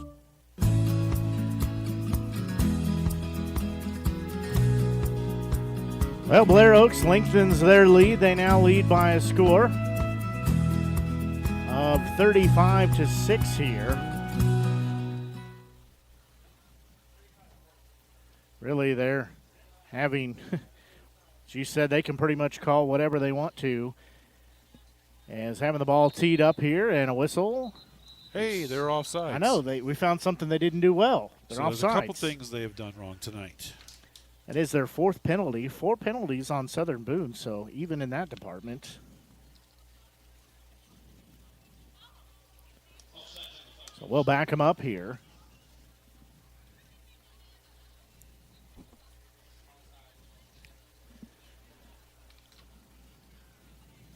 So they'll have to re-kick here. As Morris, deep back to receive. Also back there is Bishop. So they will tee it up again. That one's going to be a low line drive. It'll be taken on the far side of the return. That is by Bishop, and he is lit up at the 30-yard line. I don't think he made the right decision where to cut that ball. He had nowhere to go. They had two guys streaking right down the middle. Their starting linebackers, I believe, and they just covered it perfectly. They had, it was the perfect kick for him to pick up and run back, but unfortunately, well covered. We got to do a better job getting those guys blocked. So they do spot it at the 31-yard line of Southern Boone, as they'll have an empty backfield here. 4 receivers up top, 1 down low. Southern Boone going right to left on your Show Me Sports Network, Media Center, or app, however you're tuned in. We're glad you're tuned into our broadcast here this evening. As Evans in shotgun, he'll quickly look far side, pass it off to his receiver. Nice move there to get upfield. I believe that's Morris with it. He'll squirt through to pick up about 4 or 5 yards. Yeah, quick pass out to the flat right at the line of scrimmage. Your idea is you're leaving one guy unblocked, and you hope that he can make that person miss, which he usually does. But, again, just really well covered by the Blair Oaks defense that time. So ball spotted on the 35.5-yard line. Bring up a second, and we'll say 7, 6.5, 7, however you want to look at it. As they'll break the huddle here, have 1 receiver up top, 3 down low. Now they'll split off 4 down low. So everybody spread out. And dropping back, they're trying a little swing pass, and that's off the hands of Bowles as he tried to turn and could not put 2 hands on it. They had the perfect play called that time. They were sending some outside pass rush. So we had the right play call. Just a little bit outside his stretched hands due to the pressure from the unblocked outside linebacker who came in. So it'll bring up a 3rd and 6 as ball again spotted just across the 35-yard line. Clock stopped at that incomplete at 10:26. 35-6 Blair Oaks lead. Again, quad receivers, down low, 1 up top, empty backfield. As somersaulting through there is one of the Eagles players. Ball's up for grabs. McKee has it poked out of his hands. Defended there on the play by Nick Closer. Had some nice plays on that time. One by the Eagles. They picked up the blitzing linebacker number 15, took him straight to the ground. They gave Evans plenty of time to pass it, threw it up, and a great job by the Blair Oaks defender number 80 to just cause enough of annoyance to make that pass incomplete. So been corrected. It's Closser. I had a typo in my sheet here, so that's on me. So Closser breaking up that pass. It'll bring up a 4th down. Well, it'll make it interesting now as jumping off sides here. For the 3rd time tonight. Yeah, Mr. Varner, the sophomore. 3rd time tonight he has been offside, so it'll be a yard or less to go. What do you do here? I would love to see quarterback under center and tell your lineman, man up. Push him to the end zone. Give me a yard. So we'll see if that's going to be the decision or not. I agree. I would like to see them go for it here with 4th and 1. Well, they're definitely going to go for it. Whether or not they line up under center, I don't know. They've done that early in this season, but only once. They're going to run the same formation here. They are going to go for it. Quick pass off to Morris over his head, though, and incomplete. Well, that's why we don't bet, because we were both wrong. We were right. They're going to go for it, but. Well, again, but the only thing we have been able to do is the quick passes out in the flat. And that's what we were trying to do that time. Quick pass, but unfortunately incomplete. So ball spotted on the 40-yard line. That is the Southern Boone 40-yard line. As a turnover on downs, we'll give the ball back to Mr. Hare and company. I think he's, might call him Mr. Class 2, as he is, that's one thing about the schedule. We've seen, I would say, the 2 best players, arguably number 1 here with Dylan Hare and number 2 being Troost at Booneville. As they'll give it on the end around to Hall. He's working the far side, hurdles a man. He's off to the races as he is going to be in there for another touchdown. Takes it 40 yards out. Yeah, that plays as much of Eagles and the fatigue. Our guys are playing an awful lot. There's been an awful lot of snaps, and almost every one of their players is able to get half the game off to rest. And just to Simple little pitch or jet sweep to Adam Hall, going right to left across the formation. And he got around the corner, broke a tackle, and just a well-run play. So this will be a PAT attempt. Again, snap is down, kick is up, kick is good. As it goes as a 40-yard touchdown run by Hall. PAT is good. That takes the score to 42-6 with 10:02 left to go here in this second quarter. We'll take a quick break and we'll be back. You're listening to exclusive coverage of Southern Boone County Eagles football here on the Show Me Sports Network. At Southern Boone School District, our educators do more than just teach. Lives are being shaped for the future before they even enter a classroom. For students to succeed, it takes an entire district-wide team. Our students need you. Join Southern Boone School District's team today, now offering competitive salaries and benefits for all positions. Visit ashland.k12.mo.us and click on the Employment tab.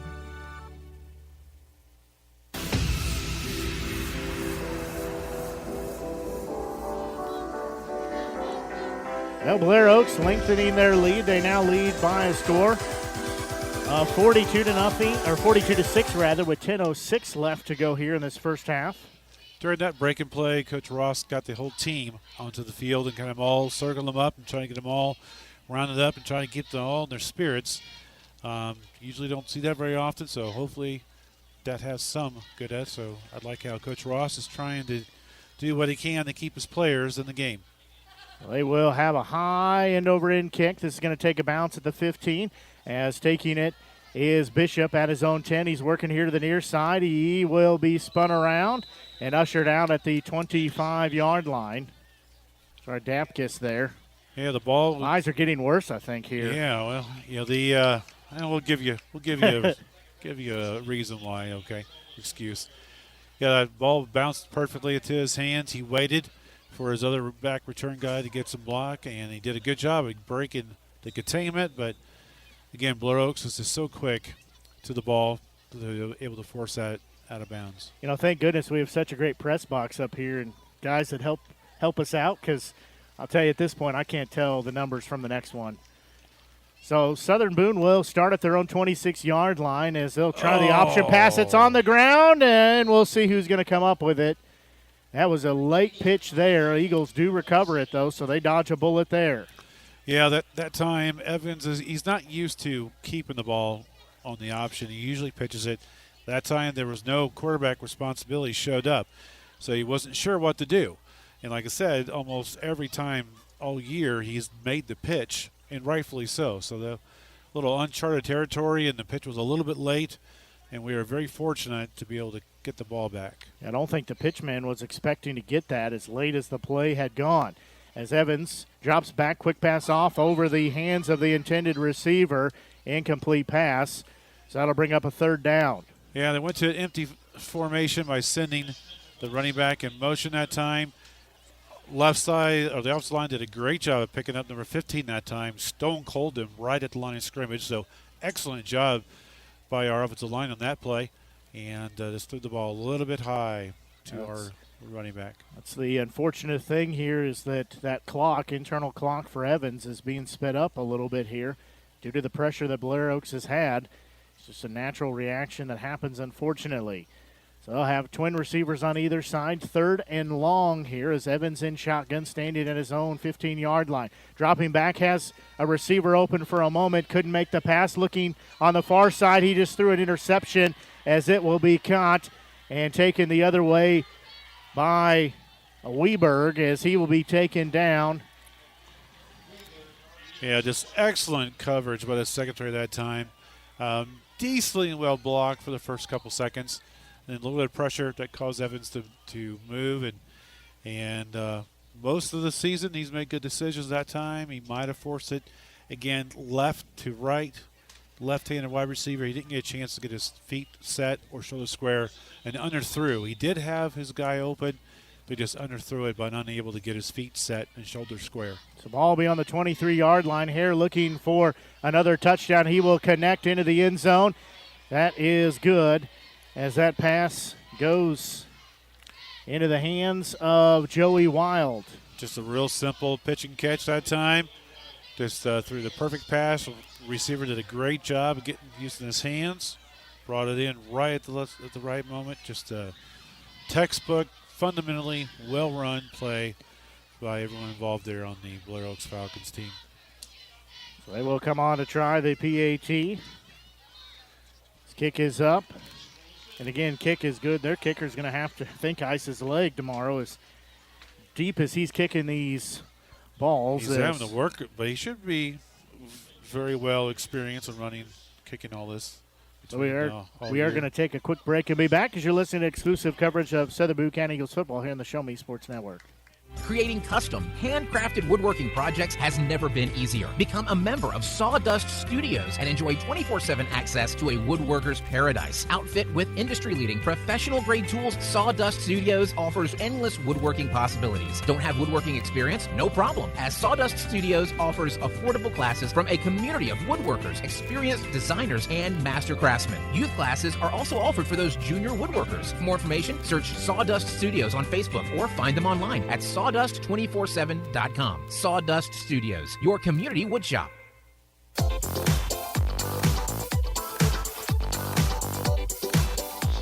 There's a kick that's going to trickle down to the 10-yard line. That's where Southern Boone will return it from. As a lot of work there, but not a lot of gain upfield. Just a perfect deep kick that time. You got it within 5 yards of the sideline, and it just kind of sat there like your pitching wedge would do, and just perfectly kicked, well covered, and special teams is going very, very well for the Falcons tonight as well.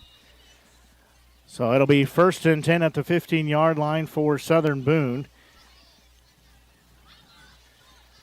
So they will be going right to left. Here as you listen, they'll have everybody bunched up on the far side, one back in the backfield. They try some trickeration here to flip it off here to the near side. Ball carrier bowls over his own man as he'll pick up all that work, just 2 yards. Yeah, so it's this formation where they get Dapkus. Guys bunched in close on each side. So it's kind of like a triad of players on each side. And that time they act like they were going to run the option to the right, but he handed it off to one of the up guys from the right going left.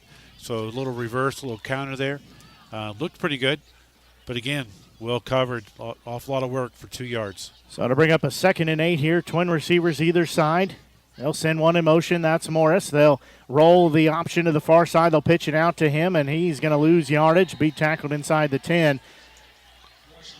Yeah, it's the option where he brings the slot receiver in motion. He now becomes the pitch man. And that time there was pressure on the quarterback to make the pitch, which he did. And unfortunately, Falcons were all over it. So let's bring up a 3rd and very long. They've got to get out to the 25-yard line. As dropping back as Evans has pressure, he is going to hit Morris in the crossing pattern, trying to work the far side. He just needed one man to beat and got hogtied at the 10. Yeah, that looked that time that they're doing a wide receiver screen that time. So they get a little bit of rush and throw right behind them and get the ball to Morris. And nice play call. Unfortunately, only gained a yard or two. He was just one step away from, I think, picking up that first down.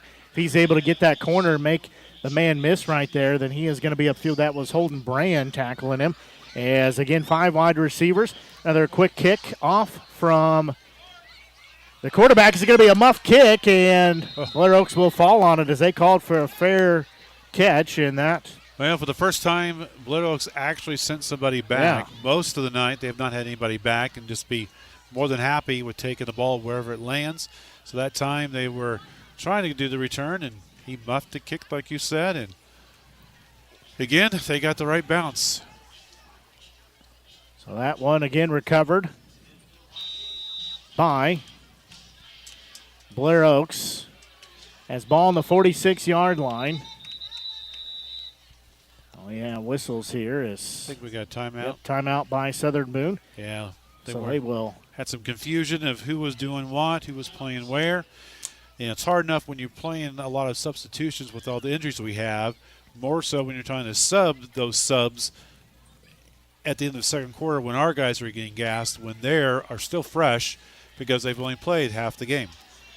Yeah, it makes it very difficult. Normally, you just yell out whatever term you have, whether it's first team or have some exotic name for that, and you know which team you're on. But you're right, when you start having subs for subs on the top of subs, it gets a little confusing out there. So they call the timeout here. First timeout we've had comes 6:49 left here in this second quarter. Again, Blair Oaks leading by a score of 49-6, 6:49 left to go on the clock. At halftime, we'll have our halftime scoring summary, as well as we will take a look at some of the other area school scores.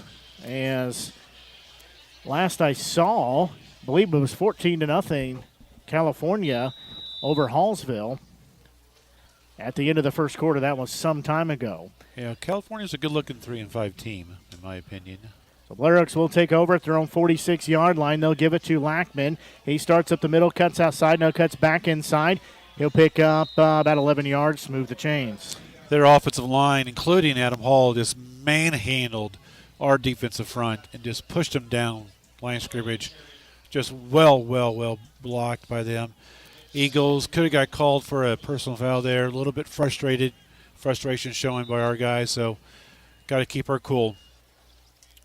Well, they don't say it's a first down. He actually came up about a yard short, so now they move it to what would be a first down. So it was a first down, not a first down, back to a first down. So ball on the 44-yard line of Southern Boone. As Hare will get the snap, he'll give it off to his back, quickly across the middle, cutting here to the outside. This is Lackman with it, has some blockers in front of him. He's going to be ushered out of bounds at the 20-yard line. Yeah, just a fantastic block. That time I was watching their center, and he just manhandled the Eagle that he was lined up against. Just locked up, pushed him to the left, made a huge hole. So we're seeing a absolute clinic in offensive line blocking right now. And again, this offensive line, they only play offense. They're getting plenty of rest when they're not, when the Blair Oaks is on defense. So they're doing a fine job of getting to the right man. So I have two receivers bunched up top, one down low. As Hare will get the snap, he'll give it off to Lackman again, working the far side. He'll be taken down at the line of scrimmage. Jennings on the tackle. Good job to shoot through there. Yeah, great play there by Young that time. He forced the play to where they didn't want to go to, and that allowed Jennings a chance to come up and make the tackle. So good physical play by Young there, forcing that play. So let's bring up a 2nd and 10 now. Same formation, just on the far hash where the ball is spotted. As two receivers up top, one down low, Hare in shotgun. He'll get the snap, quick pass off to the far side to his receiver. As making a couple men miss, he's across. He's going to be ushered into the end zone. It's a quick pass out to the flat there. Again, you got one-on-one, and who can make the play? In that time, our defender did not wrap up well, and he got past the first one, and then picked up his blockers downfield and to the end zone. So that goes as a 23-yard reception for a touchdown to Klosser. Well, he will come on to try. The PAT kick is up. Looks good, and it is. Blair Oaks adding to their lead as they lead now 56-6. 5:45 left to go here before halftime. We're going to take a quick break and be back. You're listening to exclusive coverage of Southern Boone County Eagles football here on the Show Me Sports Network. Hello, Blake Gazaway here with the Show Me Sports Network. I've had the opportunity to have some amazing calls, including overtime touchdowns, walk-off home runs, and buzzer-beating baskets. But I've answered another call. That's to serve my community as a volunteer firefighter. Stop and think what would happen if your home or property caught fire and no one was there to put it out. Every day, volunteer firefighters not only save lives and property, but also respond to other emergencies. Nearly 2/3 of our nation's fire departments are manned by volunteer firefighters. And because of this, we simply need more volunteers to step up and answer the call. Stop by or contact your local fire department and see how you can become a volunteer firefighter today. I answered the call to serve my community. Will you?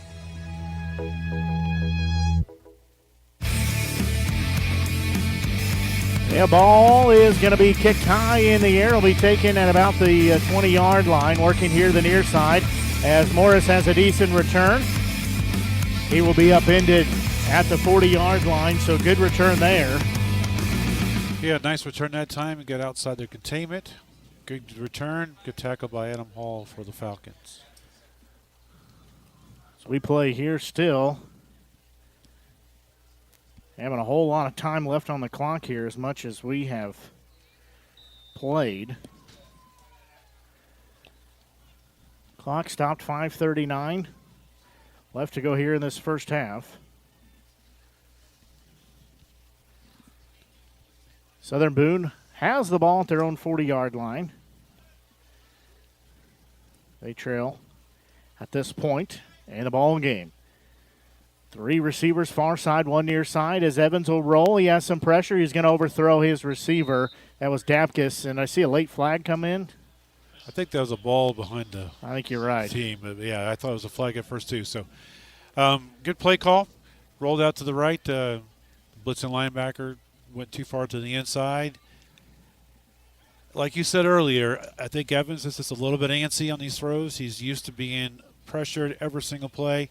So almost every one of these throws he's making quicker. And some because he has to, and some because he's just not quite ready there.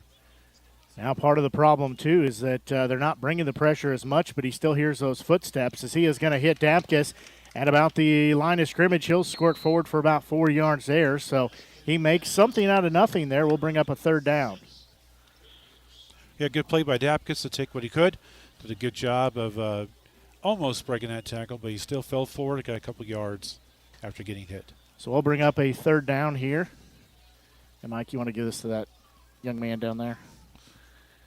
I think he's got a Gatorade bottle.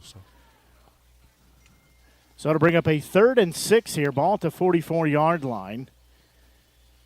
As Blair Oak shows pressure, dropping back is Evans. He will hit Bowles on a screen, and he's going to lose 4 yards back to the original line of scrimmage. Well, Blair Oaks is not letting up on defense. Their middle linebacker is blitzed quite a bit. Middle linebacker has been blitzing a lot more than what they have all season. At least twice as much, if not 3 times as much. Seems like he's blitzing a lot. So even 56-6, they're still being really aggressive on defense. Good job getting the ball to the wide receiver and a really good sound tackle by the Falcons. So this will bring up a 4th and 10, 4:20 and counting left on the clock here as play clock continuing to wind down. In a 56-6 Blair Oaks advantage.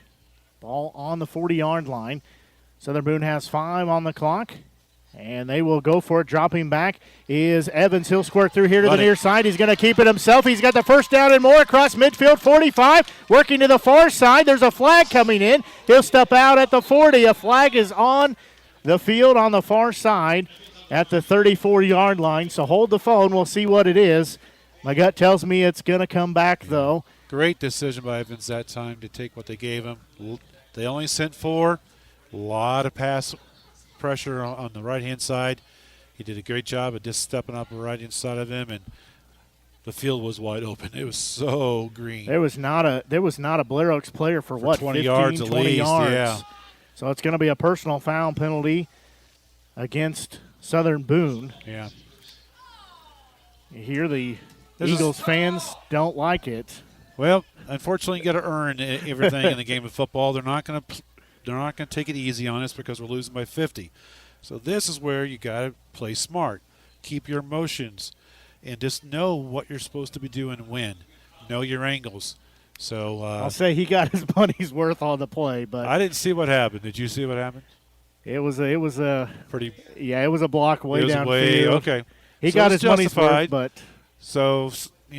football is not one of those sports where it's I'll just leave it at that. It's not for the weak of heart. There you go. You said it better than I did.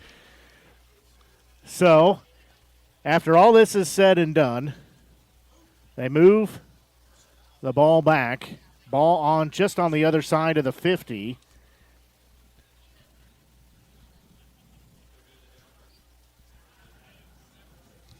I don't know what's going on. Yeah, here. so it depends on. So they got their offenses out there now?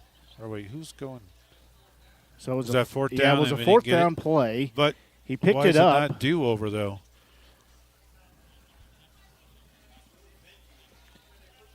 Yeah, I'm so confused. when they moved the ball back, though, because it came after or came.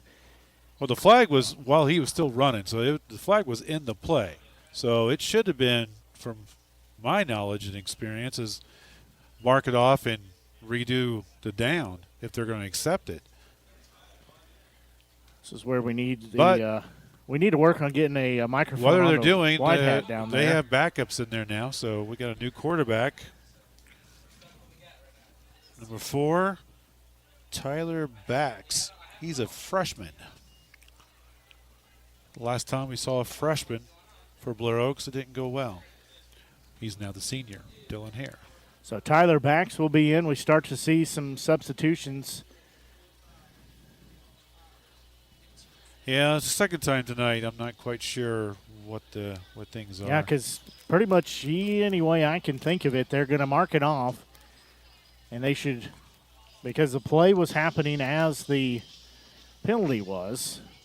So they would mark it off and redo the 4th down even if he was short.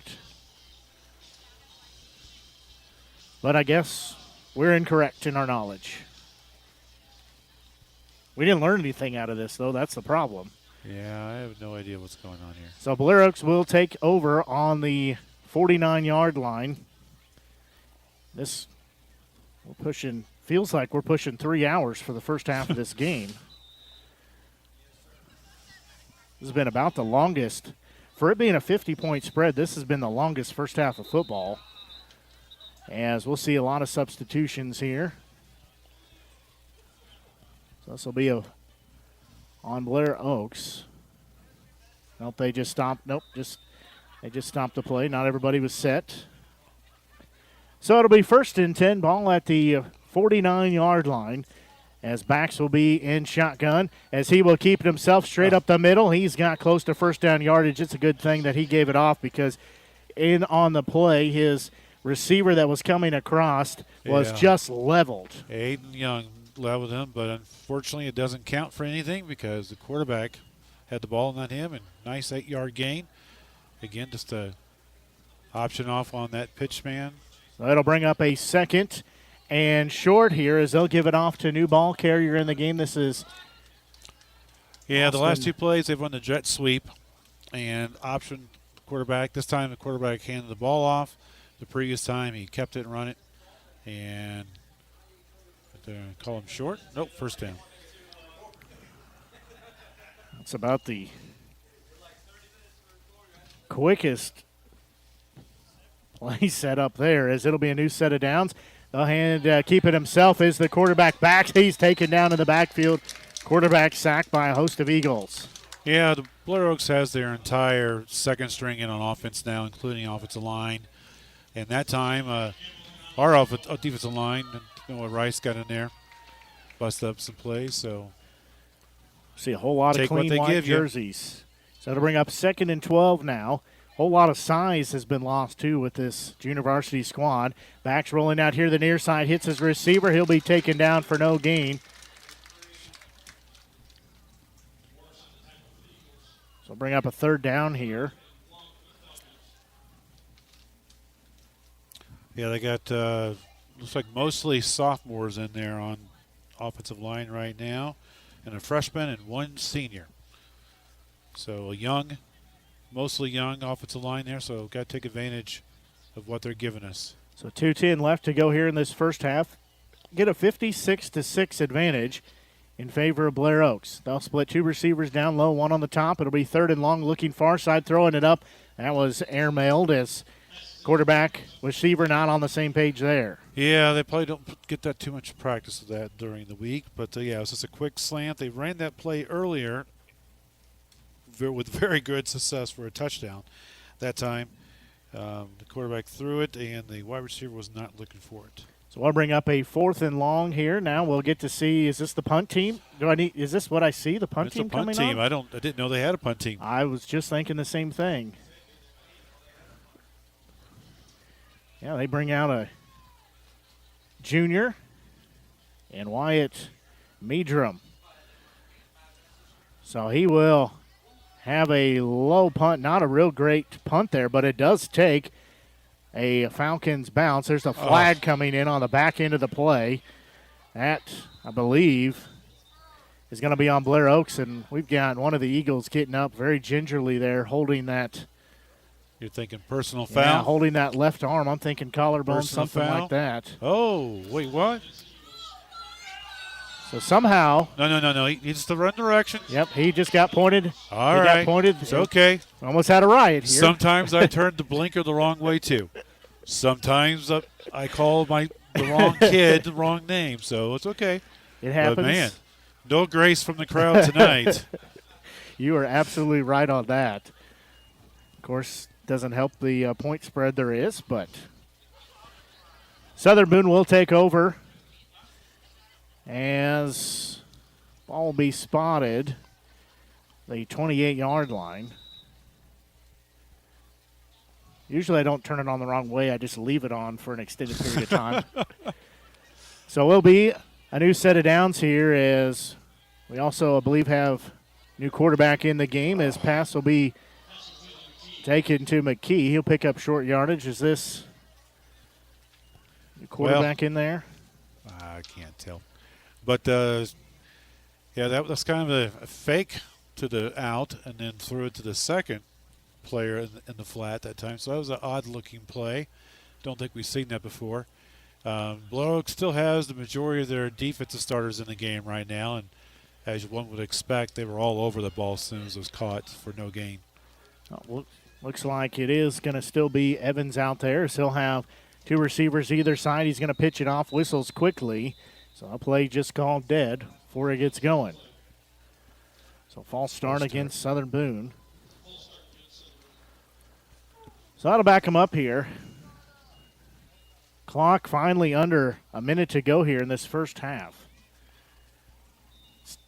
It's taken almost an hour and a half to play 24 minutes of football. Hey, we set a record. Hares set so many. We also set a record now. Longest first half in the state of Missouri of football. So second and long now as Evans dropping back, looking far side. He's going to throw it up and caught by his receiver at the 45. Believe that's McKee coming up with it. Great team play that time. Offensive line did a great job of blocking the four rushers. Evans did a good job of staying in the pocket, throwing a nice strike right exactly where it needed to be, and a great catch by the Eagle wide receiver. They're going to have a timeout called as clock stopped at 30.8 seconds left here in the first half of action. Again, it's been, at least for all intents and purposes, all Blair Oaks, but I've got to say we've seen some good stuff in the first half. Most importantly, they did score, had an early lead, and that's something that hasn't happened in several years against Blair Oaks. Got to look at the positive. That's absolutely. And it's also a great night for football, perfect weather. They're halfway. Our field is looking marvelous. Absolutely. This far into the season. Helps not to have any rain. I mean, all Southern Boone needs to do is score at least one more time, and they will have matched possibly exceeded the points allowed total that Blair Oaks has been giving up. So, again, those are all positives in my book. Probably the biggest one, again, thinking high level about this, is we're getting to see some of the backup players getting some extended time against a very good Blair Oaks team. Iron sharpens iron. That's exactly how you get them ready to be a varsity starter. Iron sharpens iron. Wow. Absolutely. Nice one. So it'll be 1st and 10 ball at the 45-yard line. 4 receivers down low, 1 up top as Evans rolling back, has pressure. He's got to get rid of it. He will just throw it at the feet of the defense. And we'll see if there's a yellow hanky. Yeah. It does come out. He had pressure from the backside. He did not feel it until it was too late. Yeah, his blind side is on his right, and he didn't have Michael Orr out there to protect him. But, this kept on a little too long. He tried to get rid at the end, and that time they got us for the grounding, which, they could have got us on one of those early in the game, so no big. It was due. 25.6 seconds left here. And they'll try the formation the other way with 4 wide receivers on the other side, 1 here on the near side. Evans in shotgun. They've got to get to the 45 of Blair Oaks for the first down as pass will be tipped up, caught by himself as making a couple men miss across the 30. Receiver That time was Dapkus. Yeah, 4 guys to the right. Good job of the offensive line. Gave him plenty of time. Just a shallow pattern in the flat, and he did a good job of making the first player miss. He brought back to the inside. If he would have been just a little bit more, he could have got his offensive line in there on the block. But well covered by the Falcons as usual. So timeout called here. I'm guessing, did we call a timeout? I believe we did. Because Ross was about 3 yards onto the field next to the official who was calling the play, calling the clock. You know, I think we just want to make sure we hold this record. Well, I like the fact that most coaches would just let it go to half and go lick your wounds and come back out. But he's still trying. And I like that. It does set you up here on this 3rd and long. Gives you a chance to try to maybe pull a little something out of the playbook and some of those back pages of the playbook that you don't get to run very often. So right now, offensive line has to dig deep. They've got to give. Well, I'm assuming it's going to be a pass, I should say. The offensive line has to dig deep here and find a way to buy their quarterback some time. Twin receivers on either side. They'll send Morris in motion. They'll give it on the end around. He's looking to throw it. He has pressure. They're going to throw it back to Evans. He's got some grass in front of him at the 40, outside 45, 50. He'll step out of bounds. Great play call out of the draw this up on a napkin when you're at a bar or just talking to your other coaches. Say, hey, how about this sometime? And perfectly executed. Jet sweep to the right, handed the ball off, sucked all the Falcons over there. Good job getting past. Good job by Evans waiting for the ball to get there. And good job getting upfield. I'm going to have to add a stat line here. That's Evans' first caught pass of the season. Nice job there to make it 4th and 5 here as he picks up a good chunk of yardage. It was 3rd and forever as he has a quick pass off the hands of his receiver. It would have been a first down. Yeah, a little too hard that time. Was wide open. Had plenty of time to make the pass, but going to assume the Falcons will just take a knee here. We might have to buy Mr. Dapkus there some gloves. That one a little too hot for him to handle. Gloves make a great Christmas present, Dad. Might think about that. Or maybe from his big brother as well, too. Probably got some hand-me-downs somewhere in that house. So ball will be on midfield as they'll send a man in motion. Backs will fake the pitch. He will keep it himself up the middle. He's got 10 yards before he trips on the 40-yard line and slides down, and that'll take us to halftime. As at halftime, it is a Blair Oak advantage, 56-6. We'll take a quick break here, and we'll be back and get into our halftime scoring summary as well as some of our other halftime activities as you're listening to exclusive coverage of Southern Boone County Eagles football here on the Show Me Sports Network.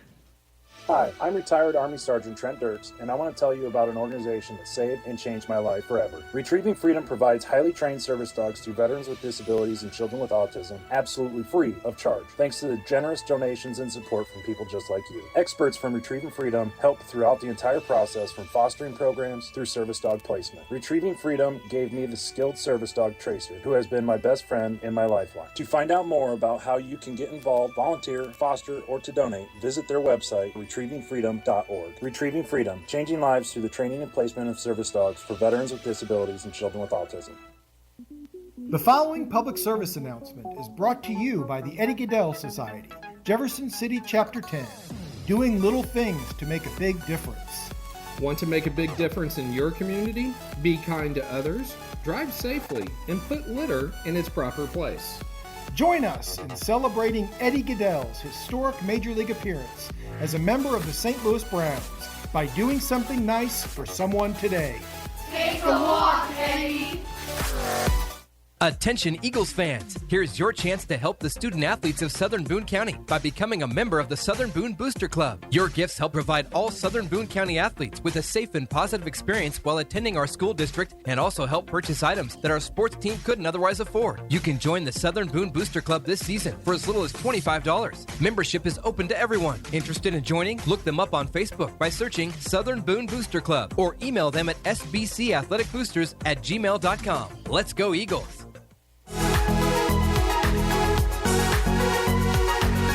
Both teams in the locker room here making adjustments for the second half as we got some youth cheerleaders out there. They're going to be recognized here at halftime as it is a 56-6 advantage for Blair Oaks. As we'll take a look at your first half scoring summary. Well, on the positive, Southern Boone got out to a lead early. First time that I know of in the recent history they've had an early lead or a lead of any kind against Southern Boone, so that's going to be something, the positive that I'm going to find in that. Also, they did it by recovering an onside kick. So they recovered that. The drive ended with a 16-yard touchdown pass from Evans to Dapkus. The PAT by Salter was blocked. That made it a 6-0 Southern Boone score. That was with 10:05 left to go in the first quarter. That made it, that was a 6-play, 49-yard drive for Southern Boone. Then after that, it was mostly all Blair Oaks. As they scored on a 10-yard touchdown run by Hare, the PAT was good. That was a 5-play, 34-yard drive. That came with 8:26 left in the first quarter. That made it a 7-6 Blair Oaks lead. Then they would score on a 5-yard touchdown run by Lackman. PAT was good. That gave them a 14-6 advantage with 6:20 left in the first quarter. That was a 5-play, 48-yard drive. Then Blair Oaks would score. This time on a 3-yard touchdown run by Hare. The PAT was good. That made it a 21-6 score. It was a 3-play, 48-yard drive. That came with 2:38 left to go in the first quarter. And then Blair Oaks would score again on a 50-yard touchdown pass from Hare to Hall. That made it a 28-6 score with 1:02 left to go in the first quarter. That capped a 3-play, 56-yard drive. That took us to the end of the first quarter. Then Blair Oaks would score again, 63-yard touchdown pass from Hare to Pringer. PAT was good. That was a 2-play, 74-yard drive. That made it a 35-6 score in favor of the Falcons with 11:15 left in the second quarter.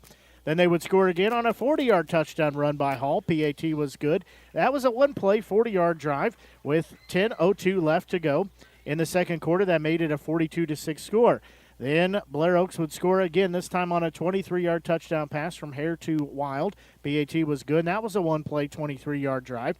That came with 8:53 left in the second quarter. That made it a 49-6 Blair Oaks advantage.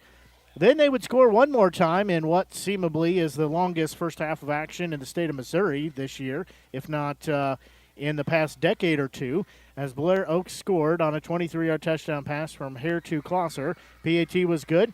That was a 4-play, 54-yard drive. That came with 5:45 left in the second quarter. That made it a 56-6 advantage in favor of Blair Oaks.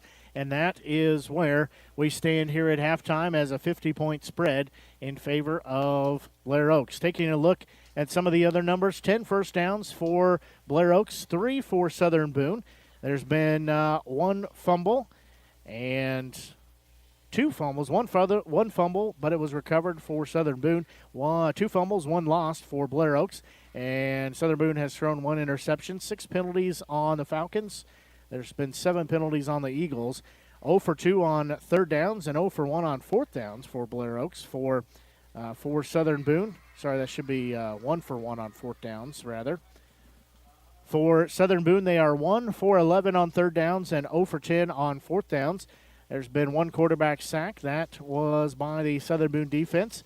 And at this point, to be honest, I've stopped keeping track of the QB knockdowns and QB hurries for Southern Boone because it has been just about every play, it seems. As not trying to be the bearer of bad news, just trying to be honest with it that Austin Evans has been back there running for his life most of the first half of action. So that is where we end here at halftime, as it's a 56-6 advantage in favor of Blair Oaks. We're going to take another quick break and be back as you're listening to exclusive coverage of Southern Boone County Eagles football here on the home of the Eagles, the Show Me Sports Network. At the Boone County Journal, we're with you all the way. We know that you're more than just a subscriber. You're an employer, you're a parent, you're a neighbor. Most importantly, you're a community member. It's our goal to provide you with the latest news, sports, opinions, obituaries, classifieds, and more to keep you informed about your community. To find out more about the Boone County Journal or to subscribe, call 573-657-2334 or visit bocojoe.com. The Boone County Journal. We're with you all the way. We need you. We need you. We need you. We need you now more than ever. The Southern Boone School District is hiring part-time bus drivers for route athletics and activities with no experience necessary. Our drivers enjoy flexible work hours, paid on-site CDL training, and paid time off, all while helping our community. The position offers competitive pay. Go visit sbschools.us/employment. We need you. Running out of some of your favorite Avon products and haven't seen an Avon brochure in quite some time? No need to worry. Avon Independent Sales Representative Michelle Carty can help with your Skin So Soft makeup, jewelry, fragrance, and skincare needs. Avon now carries cleaning supplies, clothing, daily essentials, and several small LG electronic items. You now have the opportunity to shop online 24/7 and have your order shipped directly to your front door by shopping with Michelle at mcarty.avonrepresentative.com or find her on Facebook by searching Avon Carty. The weather's beautiful. It's a beautiful evening. The tailgate country. Special was excellent. Right, we live in a the great fries, country. We get to come out and watch football Friday night. There's a lot of good positives. Things. All right, so scores at halftime. There's one game that's already final. Hickman beat Bellevue West 22-20. I don't know if they started that game early. It was a long drive out to Belleville, Illinois for Hickman. But yeah, that is. Anyway, so what we got going, Jeff City is up over Moberly 31-7. So if that holds true, we're going to have a 4-5 Moberly probably at the top. We got Mexico is beating Warrenton 19-13. They're trying to get to 4-5 as well. Booneville is trying to get to 5-4. They're up over Eldon 21-0. Winfield is beating Fulton 20-7. Osage playing very, very well. 42-0 right now over the Versailles Tigers. They have a tough district there. They have a Herman team, I believe, is at the top of their district. California has beaten Hallsville 21-16 in the third quarter. Francis Howell is up over Rockbridge 24-14. We got Battle 14-13 over Hannibal and what looks to be kind of a possible upset. We got Capital City 21-7 over Kirksville. We got Elias over Vianney. The Golden Griffins of Vianney are losing 49-6 to Elias. Odessa is up 21-14 over Harrisonville. Harrisburg, our friends to the north, are beating Scotland County 42-6. The Tolton Trailblazers got a game this week, actually. They're up 20-14 over Fayette. Macon and Centralia are all tied up at 14-14. Both of those teams are 7-1, so that'd be a fun game to watch. Absolutely. No score on the West Rand Salisbury. Camden Lakers are having a little bit of a trouble with the Glendale Falcons. They're up 29-22. That's senior night right now for the Lakers down there, so we'll see if the Lakers can come back. Well, they're winning, but I think that people were expecting that to be a little bigger score. So, but anyway, yeah, some interesting scores tonight. So I'm going to go ahead and call it Eldon here at Southern Boone Eagles next week. Yeah, I think the first round of the district playoffs. I think you're right, and that's kind of what our initial guts have been telling us. But you know, it's our hearts were hoping something else. Absolutely. But, unfortunately, our hearts were not correct tonight. So, but anyway. Well, you know, like I said, though, still positive despite a 50-point advantage for the Blair Oaks Falcons. You know that they're a tough squad coming in, but still a lot of positives. I mean, it started off, Southern Boone got the onside kick, recovered it to start the game. They marched down the field and scored as they looked very good. They took it 49 yards in sixth place, had a 16-yard touchdown pass to score. They, you know, that's a big boost in the arm right there to show that, you know, when they when they put the things together they need to, and that's part of the issue they've had is the offense does well, but the defense struggles, and the defense does well, and the offense It just shows struggles. you how well you have to play, how you have to get the bounces to go your way, how you have to get those offsides on their defensive line. It just shows you, how well you have to play to beat a team the caliber of Blair Oaks. And, I was thinking the halftime there is like, this is a really good-looking Blair Oaks Falcons team. They have not been challenged at all this year. And are they better than what they were, say, 3 years ago? I mean, I don't know. They look really, really good. They're just they're sound at every single aspect of the game. They can pass where they want to, short, side, middle. They can run it, obviously, if they want to. They have it all. And then, like we said earlier, they can choose any play out of their playbook. It's just coming up heads. Well, the another positive too to take away for Southern Boone is right there before the end of the first half of action, as it was a long third down. It was 3rd and 20 plus, and Evans dropped back to pass, tucked it under, and picked up a good chunky yardage. Made it a 4th and 5 on the play after it was all said and done. 4th and manageable for him, and we just see his growth. We have seen some frustration on some of the Eagles, but, overall, I mean, you wouldn't know that it was a 50-point spread necessarily just by the way that they're playing. And most importantly, that big picture idea, we're seeing some new guys due to injury, but we're seeing them get some quality start time here at the varsity level. And, we're going to call a spade. They've gotten beaten on some plays, but that's exactly how you learn is they're getting the good film. They're able to watch it, and that's coachable. Those are coachable things that, you sometimes it's the growing pains, but you got to have it down. You got to watch it in film so that the coach can break it down for you and say, next time in this situation and it's like this, if you do this outcome will be a little different. Yeah, what the coaches want to see in the second half of a game like this, number one, they want to make sure that your players are still trying. They're still giving it 100%. Want to make sure you're still doing the fundamentals, that you're still got your head in the game, that you're paying attention. Like if you're a defensive lineman, you're paying attention to the ball. Make sure you're not offsides. Make sure you know what the play is, what the play call is. And lastly, to keep your frustration in check. We do have a couple players that have shown this season that they sometimes could lose their frustration. That's just how this game works out. We saw that Blair Oaks lost their cool at the end of the first half. So you just want to show good effort and try to take something from this in a positive way. And I expect we'll see that. On offense, I think we'll probably see some more called runs for Evans, especially up the middle. They're blitzing their linebacker. They only have one inside linebacker, and he blitzes, again, almost every play this game, and which is really surprising because coming into this game, they haven't been known to be a big blitzing team. They've, coming into the game, they've only blitzed 13% of the time, according to our stats, and they're easily blitzing 2/3 of the time. So they're blitzing 5 times more. So they found something that they like, get some pressure on Evans, and it's worked. He's gun shy back there. He's throwing the ball quickly because, rightfully so, he's been getting so much pressure with just 4 and 5 guys. I'll just have an update here. It's the end of the third quarter. California 35, Hallsville 24.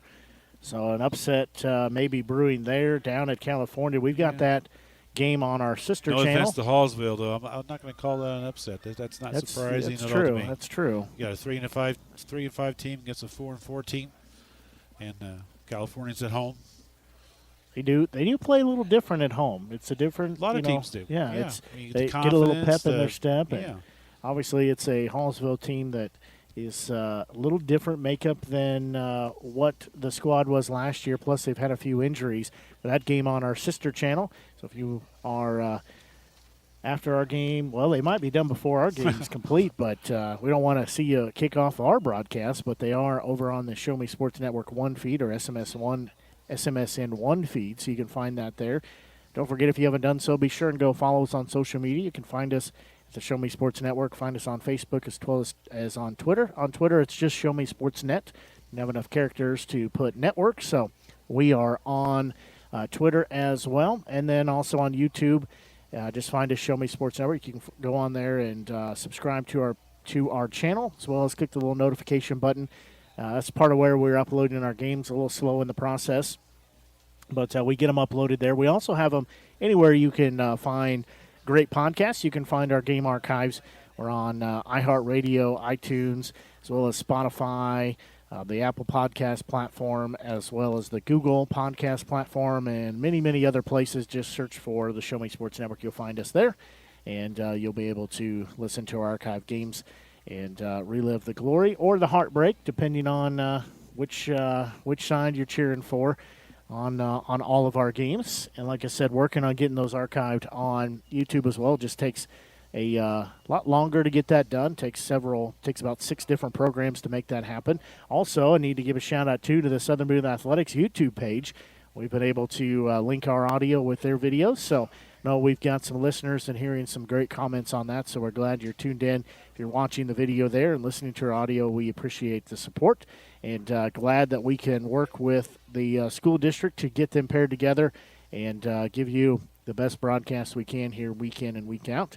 It's always a pleasure when we get to play at home because we can put those together and have a grand old time and just enjoy our Friday night here watching football. Not necessarily enjoying the outcome so far, but it is a good night under the Friday night lights here.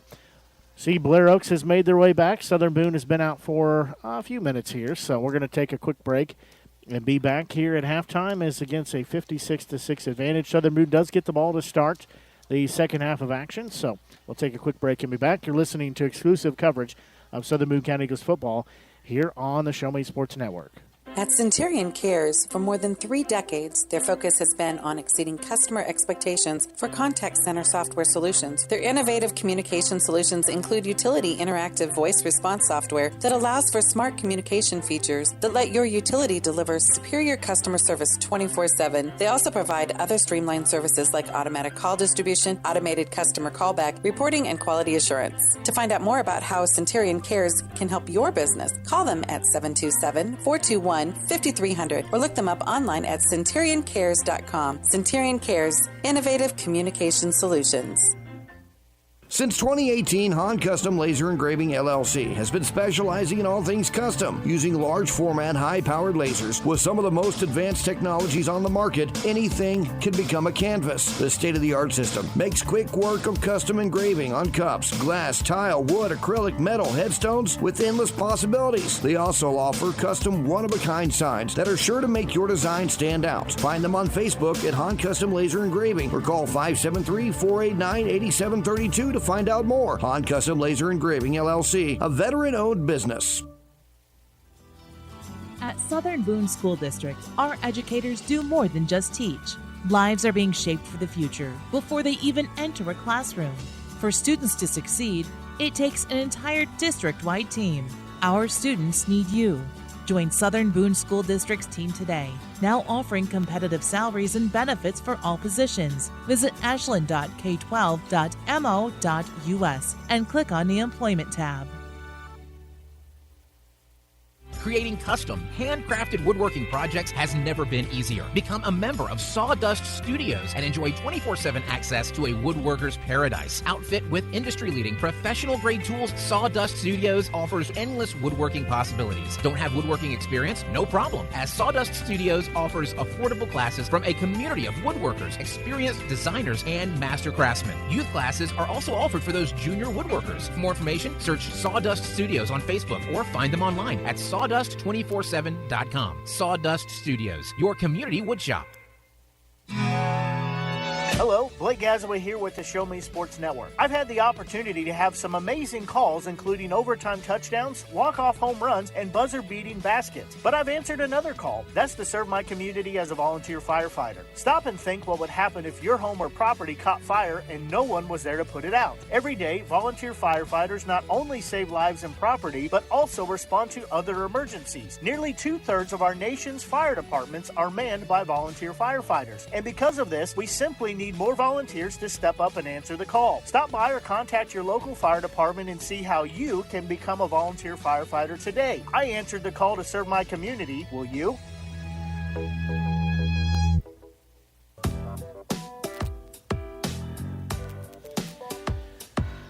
Well, we're just about ready to start the second half as clock continuing to wind down, under a minute to go here before we start the second half of action. Southern Boone does get the ball to start the second half as they trail by a score of 56-6. Hopefully you're enjoying tonight's broadcast here on the Show Me Sports Network. Blake Gazaway here with you, joined by Mike Freeze as we bring you the exclusive broadcast of Southern Boone football as well as Southern Boone athletics here on the Show Me Sports Network. We're getting things geared up for basketball season as softball season ended last week, so we had coverage of them all season and now getting set for basketball that will be here before you know it. So we'll have games on the Show Me Sports Network for you, both of the boys and girls squad as they start their practice. So, do what? Okay.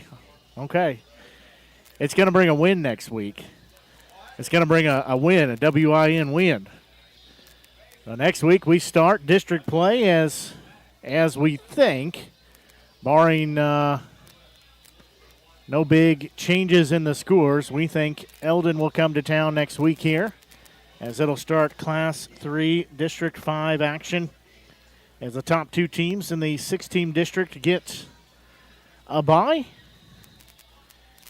It'll be the 3 and the 6 seed and the 4 and 5 matching up. So we anticipate that will be Eldon coming to town here, which I think would be all right by most of us here. Now, if somebody from Eldon can bring me some of those nachos, barbecue nachos up, would appreciate that. So high end over end kick is going to drive the return man back inside the end zone. Yeah, in high school, if you're in the end zone at all with the ball, you're to touchback. So his momentum took him there.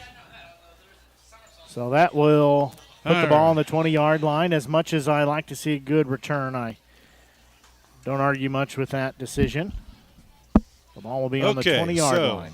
Let's see if our offensive line, if they got anything taken care of during the first half or during the halftime, and see if we can't put something together here. Get a nice drive. Blair Oaks, as expected, is going to start out the game with their starters. I bet they'll do that on both offense and defense, at least an offense for a series. So 10 on the play clock here as Evans will get the snap. He'll roll to the far side. This might be a busted play.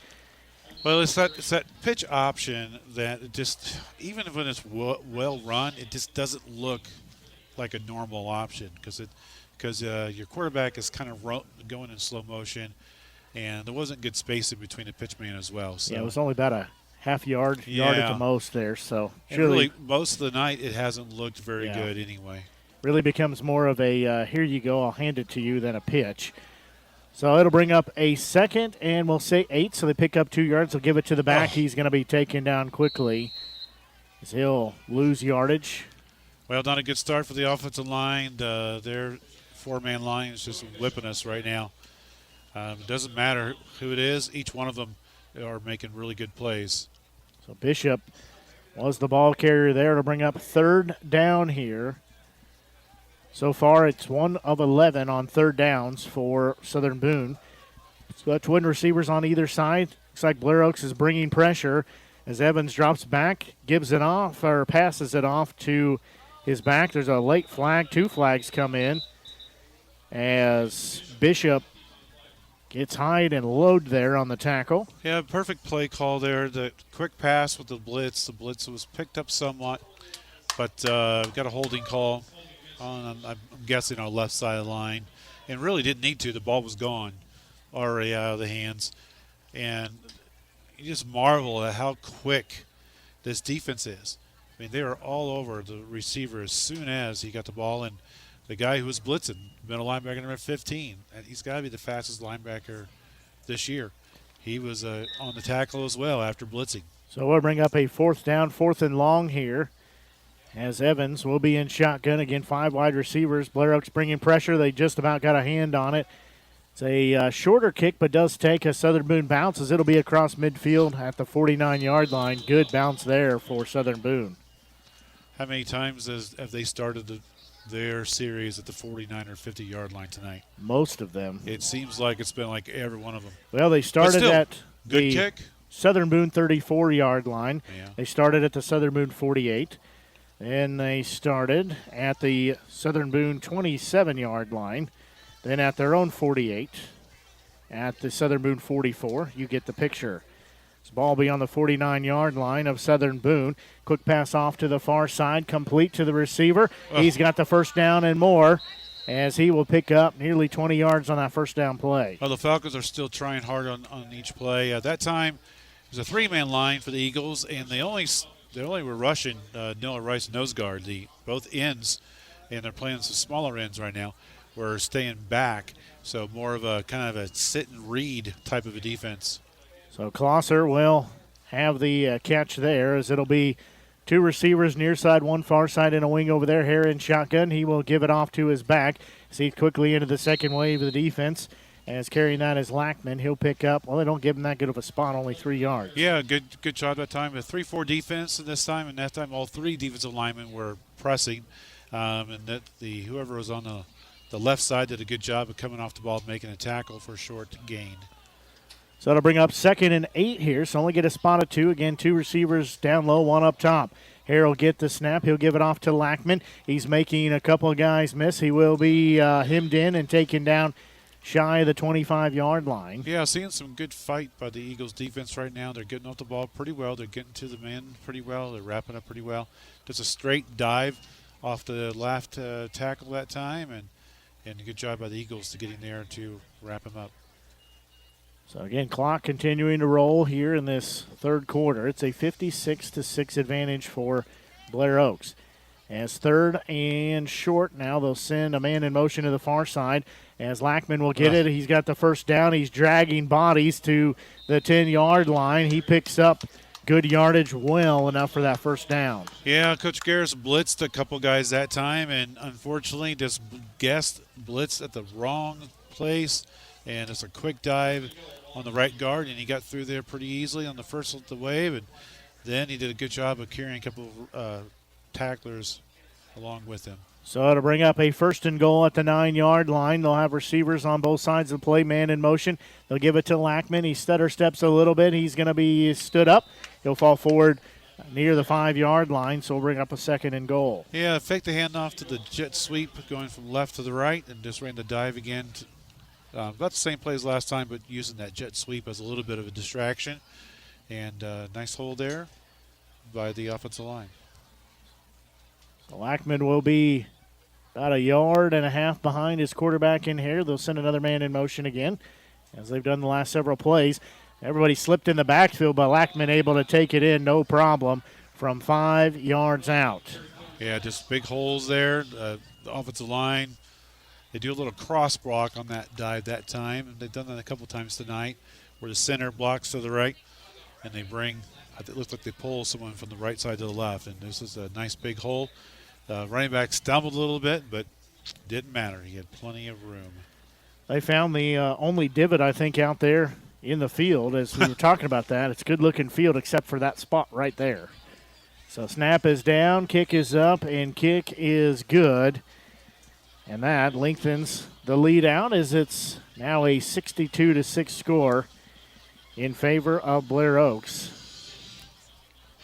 Well, at this point, what does Southern Boone need to do? Well, just, again, think back to the fundamentals. Make sure they know their job. Don't give up. Try to keep your spirits up. I mean, it's hard. It's hard when you're losing by 14 to keep your head in the game. When you're losing by this much, you just got to still fight through it, fight forward, and try to take something from it. Yeah, I think you're right on that. I mean, we've talked about some of the positives. If we actually, sat down and analyzed all these plays, we'd see a lot more positive. Plus, we don't have the luxury to look at the film right now. So there's definitely more positive things happening out there. But yeah, the offensive line's got better technology for the Falcons than we do. That is absolutely true. As high end over end kick He's going to come to the near side at the 10 as Dapkus will take it. He's working the far side. He has some room. He'll get the corner. He's across the 30, the 40. He'll be pushed out at the 45-yard line. Good return there. Nice return. If he had that last block, if they would have tried to maintain that block a little bit more and just go for the big hit and bounce off. That's one thing that I always was coaching young players is as a blocker, you got to make contact and then maintain that block. A lot of the youngins, they just want to come up and hit the guy hard once and they think their job's done. But good return. Hopefully that will give us a nice spark on this drive here. So let's see what our offensive line can do. So good starting position here at the 44-yard line for Southern Boone. As they will throw it off here to the near side. Dapkus has it. He will lose yardage, so just couldn't get out of the grasp of the defender over there. Yeah, quick pass to the flat, trying to take advantage of the fast pass rush that the Blair Oaks defensive line has. And number 2 just did an absolute fabulous job of coming up and wrapping up the tackler's legs. It's Alec Weberg, the 6'1", 170-pound senior. Got some good closing speed there. I believe he might also be a basketball player. I can't remember, but I think that seems familiar. Well, if you haven't noticed, most of these players have the same last names as players from the last 5 to 7 years. It's almost like you have to have a – oh, gosh. There's going to be 2 players in the same vicinity. I think one knocked out of the hands of the other as not a good route running there. As that was a players. called screen pass where we purposely let the defensive line act like they're getting a big pass rush. Since they've had it all night, they don't know anything differently. And trying to leak a lineman or 2 down to get blockers on the linebackers, and he was wide open. The pass was there, but unfortunately 2 players in the same spot. So this will bring up a 3rd and 14 now for Southern Boone, nearing 2.5 to go in this third quarter as Evans drops back, has pressure again, throws it to his outlet valve on a little screen pass, and quickly taken down there. Looked like he tripped over his own feet. Again, we're doing a great job on the play calling. We're getting these passes out quick because we can't block them on the pass rush. So we're doing a good job getting good play calls. But that time he just was a little bit off and tripped himself. Even still, the right defensive end, number 70, I think still would have made the tackle, surprisingly. So now it's 4th and nearly 20 as Evans will be back to punt it here, and he will get a nice high punt. Nobody back for Blair Oaks. Again, takes an Eagles bounce as it'll trickle down near the 20-yard line, and that's where it'll be downed. So the punt stats are going up for Southern Boone here. Again, find some positives here. And what, every one of them but one has taken a Eagles bounce as well. So we have had some good punts tonight. I'll give you that. Sometimes you come for the offensive defense, but you stay for the special teams. Iron sharpens iron. Or you go to Eldon for the nachos. Got some good line. Gets good lines tonight. So it'll be 1st and 10. Ball at the 20-yard line for Blair Oaks as they've got their backups in as ball carrier this time is Warren Davis. Yeah, backups all the way around. I don't see a starter still out there on the Falcons. They've got a brand new offensive line. The same one we saw earlier, which was 4 sophomores and a senior. We still have our starting defensive end. So they get no gain on the play. Tyler Bax now at QB as Bax will have twin receivers on either side. He'll send one in motion over here to the near side. He's going to fake the pitch, take it up the gut himself, and he'll have a couple of yards before he's taken down there. Really, defense staying home there. Nice job. Yeah, that time they had an empty backfield and they motioned a slot receiver back into a tailback / pitchman, or that time they faked the sweep and the quarterback just kept it. And that time, the Eagles did a good job staying home, did a good job of wrapping up at the point of attack. So it'll bring up a 3rd and 7 as clock rolling at 9 seconds. Looks like Blair Oaks is content to let it wind down here, as this will be 2-1, and that will take it to the end of the third quarter. So after the longest first half of action, we've had the shortest third quarter, as we'll go take a quick break and be back. You're listening to exclusive coverage of Eagles football here on the Show Me Sports Network. Hi, I'm retired Army Sergeant Trent Dirks, and I want to tell you about an organization that saved and changed my life forever. Retrieving Freedom provides highly trained service dogs to veterans with disabilities and children with autism, absolutely free of charge, thanks to the generous donations and support from people just like you. Experts from Retrieving Freedom help throughout the entire process, from fostering programs through service dog placement. Retrieving Freedom gave me the skilled service dog Tracer, who has been my best friend and my lifeline. To find out more about how you can get involved, volunteer, foster, or to donate, visit their website, retrievingfreedom.org. Retrieving Freedom, changing lives through the training and placement of service dogs for veterans with disabilities and children with autism.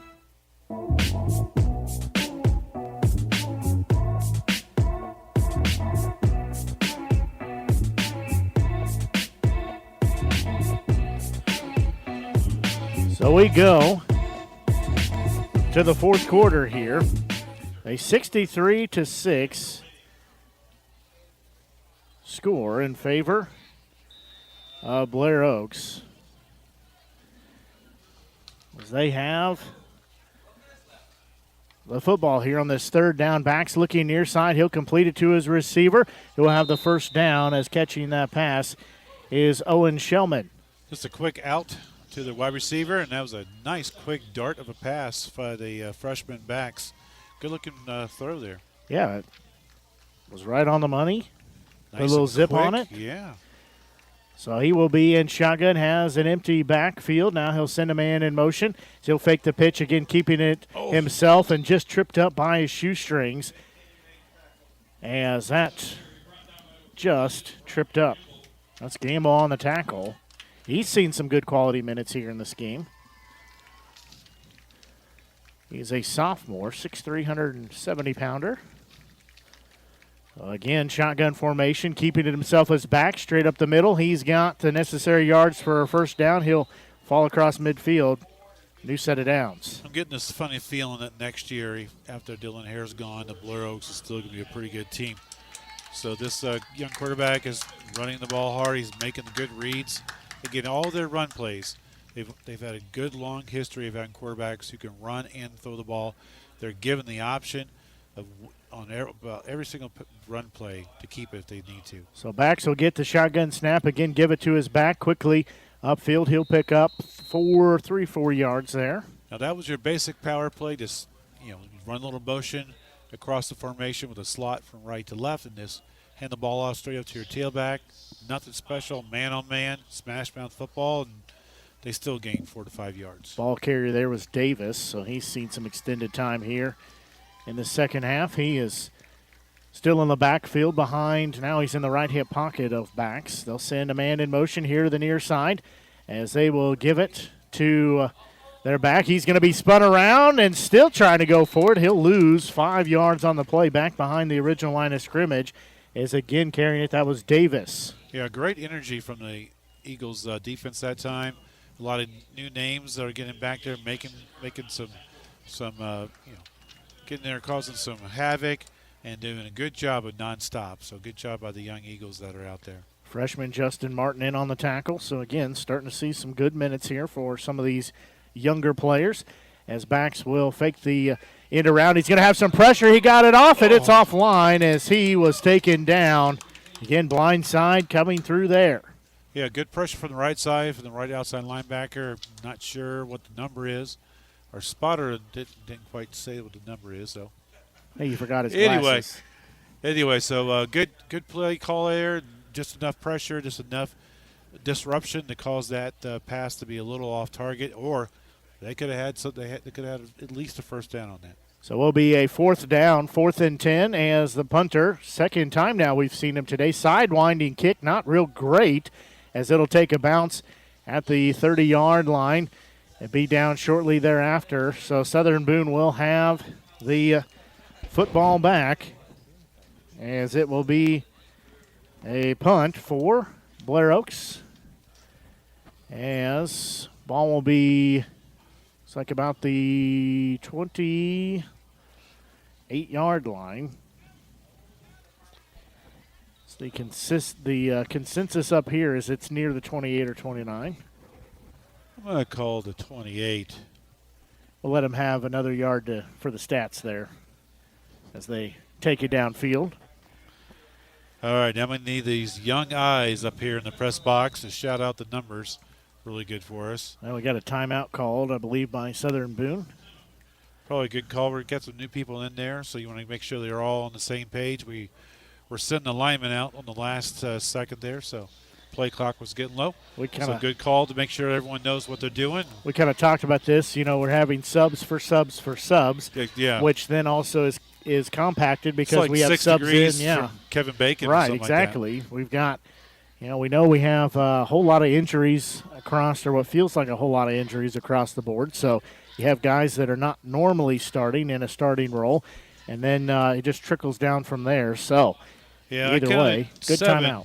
7 starters or 7 players that start at least one way from us that are out. Now, one of them is Donegan, who we've missed the entire year. So it's 6 or so that we're missing. And we're certainly missing those players. Certainly listen to Dylan Niles a lot, his absence on the offensive line this week. And then having Owen out as well, too. So hopefully we're supposed to get a lot of these players back by next Friday. So hopefully they will. That is the hope. At least things are trending that direction as they will take it up the middle with a new quarterback in. Yeah, that's our version of the run option of the quarterback. He can pitch it to the tailback if he wants, or if he thinks he has the opening, he can take it and run it himself. And not quite as effective as we see from the men in green and white. So Mason Shearer, the 6'2", 165-pound freshman. So he will pick up a couple yards there. Ball spotted on the 30-yard line. So 2nd and 8, again clock rolling, under 7.5 to go. As he'll bark out the orders, now he'll pitch it off to his back, and nothing there for him to go with it. Well, as an option, we let a guy go to pitch off him, but unfortunately 2 guys behind him got through there unblocked as well. And again, the entire Blokes team, especially the defense, is just so quick, so fast. They fly to the ball. That ball carrier there, Jace Troth, the freshman, 5'10", 150-pounder. So they'll come out with 3 receivers up top, 1 down low.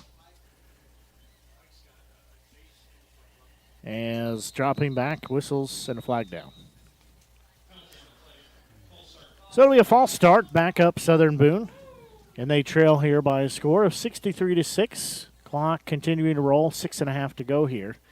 Well, the positive on that play was that the offensive line was doing a pretty good job of blocking the 4 rushers. California beats Hallsville 41-38. That game just went final.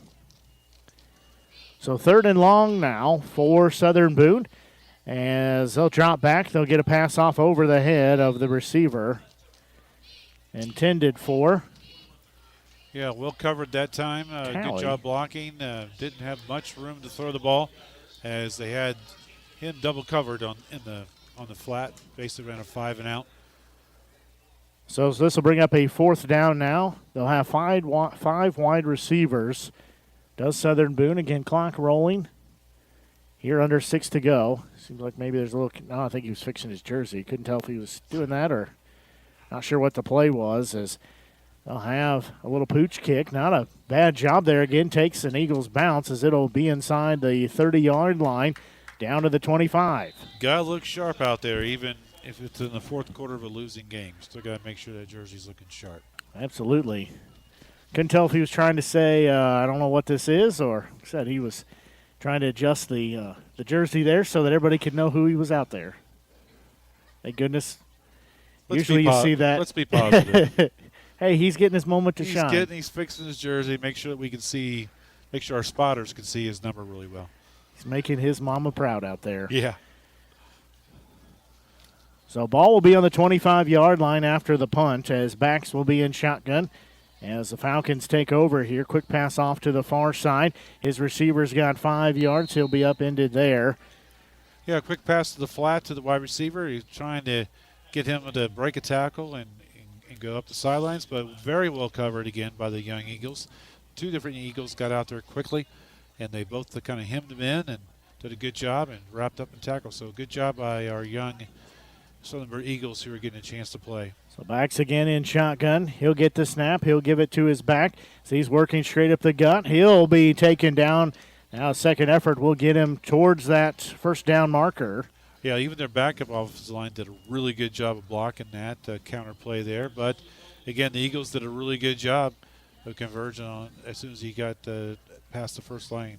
So ball spotted just across the 35-yard line. Backs looks over, so does all the wide receivers. And the running back all look over to see what the play call is. As they'll send a man in motion here to the near side. They'll fake the jet sweep. Backs will keep it himself, take it up the middle. He is crossed near midfield. He's got 12, 13 yards, move the chains. Yeah, jet sweep going from left to right. Fake it to him. Quarterback keeps it, gets a nice 10, 11-yard gain.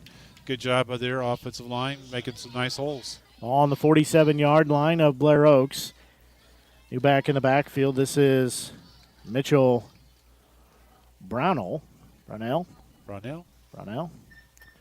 So they will get the snap. He will get the handoff, take it straight up the middle. He is met by a wall there at the line of scrimmage.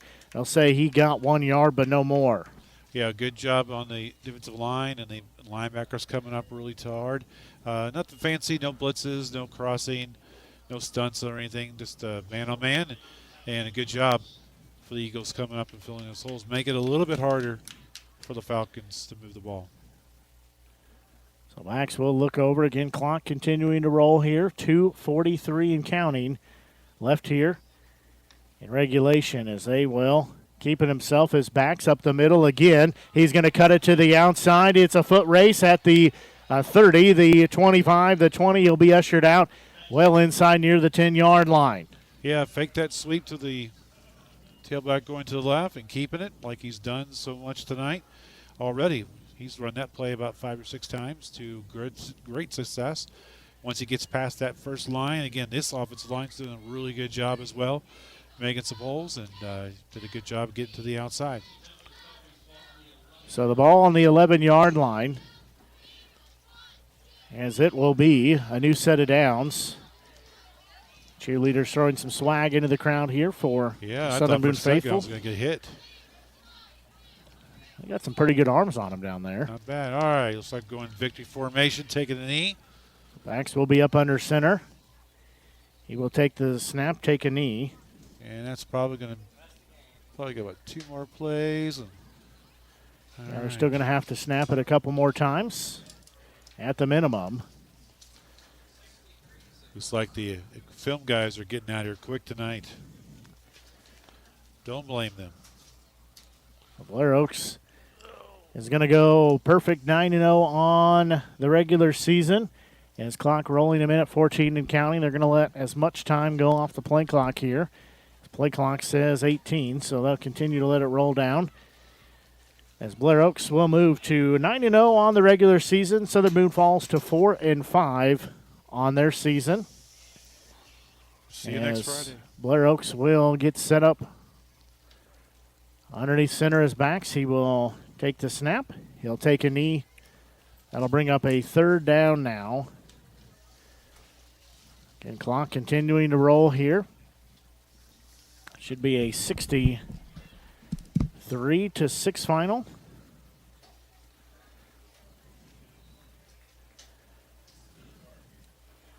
And clock rolling as that will continue to roll down. There is a differential on the play clock and the game clock, but they're still letting everybody run off the field, so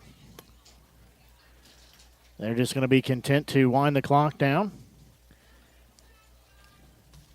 It's 2 seconds, 1 second, and that makes our ball game final. As the final score, the Blair Oaks Falcons 63, the Southern Boone Eagles 6. We're going to take a quick break, and we'll get into your post-game show as you're listening to exclusive coverage of Southern Boone County Eagles football here on the Show Me Sports Network.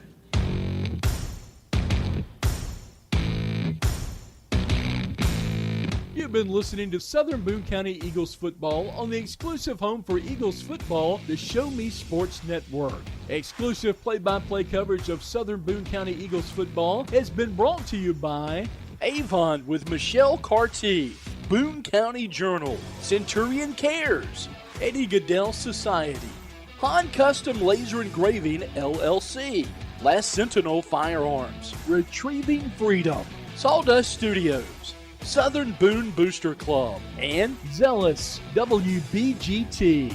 The biggest and absolute best coverage in mid-Missouri continues as you're just moments away from the exclusive post-game show. You're listening to exclusive coverage of Southern Boone County Eagles football on the Eagles Radio Network. The following public service announcement is brought to you by the Eddie Goodell Society, Jefferson City Chapter 10, doing little things to make a big difference. Want to make a big difference in your community? Be kind to others, drive safely, and put litter in its proper place. Join us in celebrating Eddie Goodell's historic Major League appearance as a member of the St. Louis Browns by doing something nice for someone today. Take a walk, Eddie.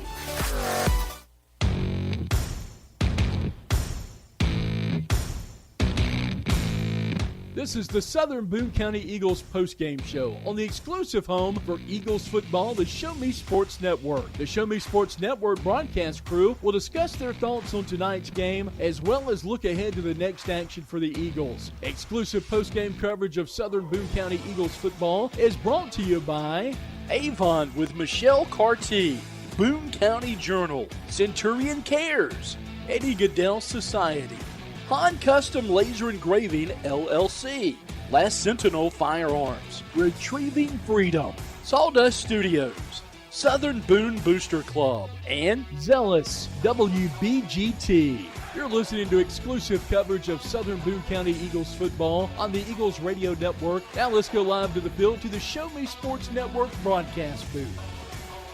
Well, it was a tough night for Southern Boone as they dropped the contest to Blair Oaks by a 63-6 margin in a game that we knew coming in was going to be a tough task, and that proved to be so as Blair Oaks moves to a perfect 9-0 on the regular season.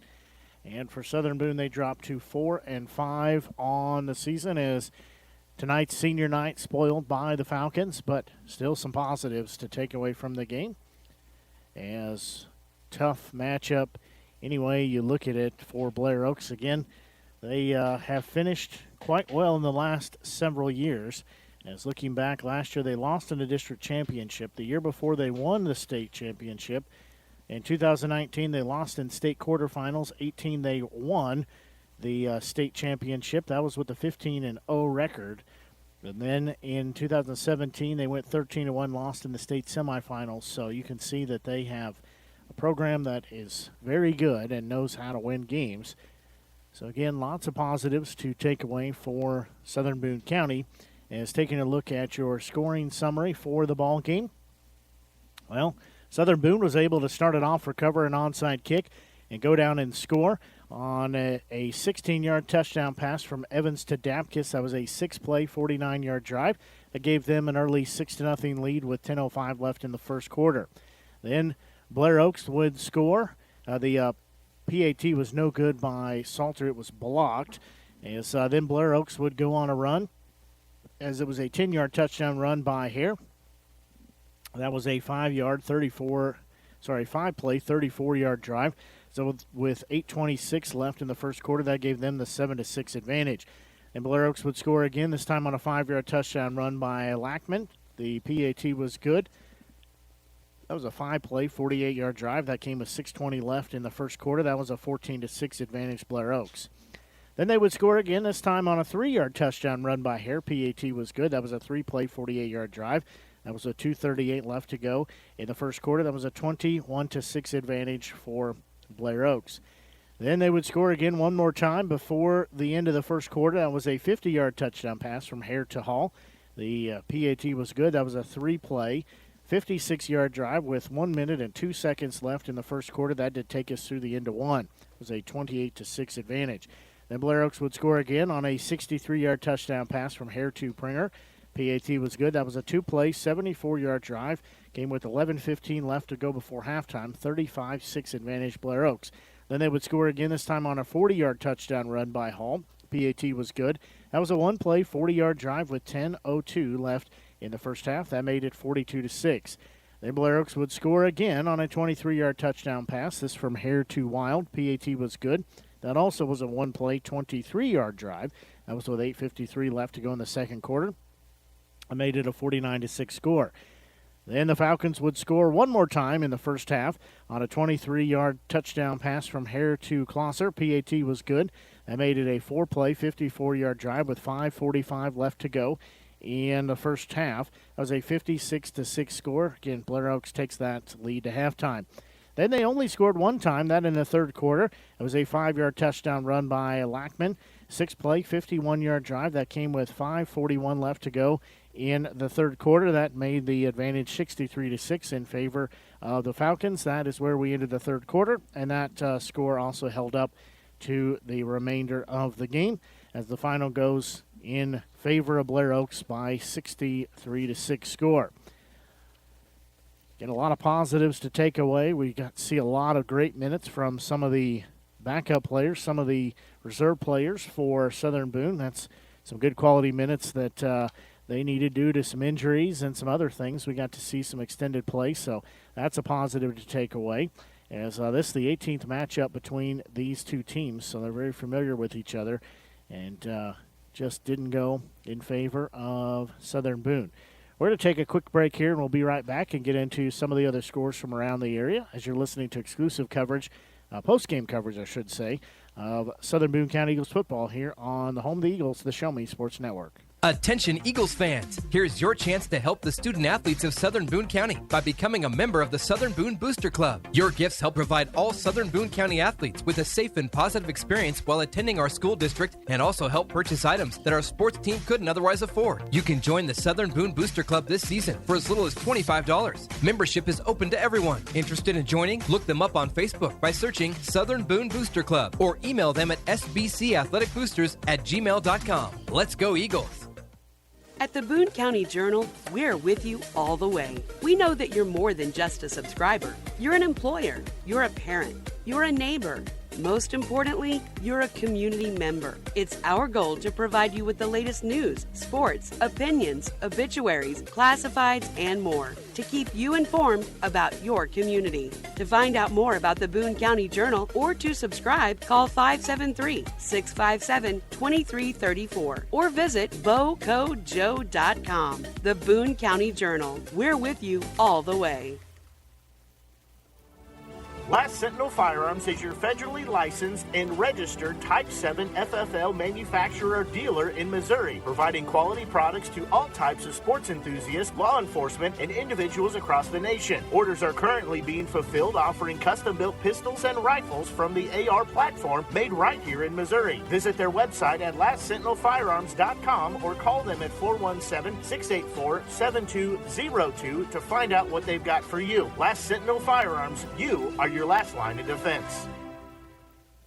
In today's world, injury prevention is at the top of everyone's list. However, heat-related occurrences get routinely overlooked. Zealous WBGT puts that front and center. By using cutting-edge formulas and technology, Zealous WBGT streamlines and simplifies obtaining and documenting wet bulb globe temperature readings. With a simple touch of a button, you can check WBGT anywhere in the world, receiving alerts when the WBGT goes over the threshold you select. Join the stress-free way to protect student-athletes, employees, and overall operations from extreme heat by downloading the free Zealous WBGT app today. Save time, save money, save lives with Zealous WBGT.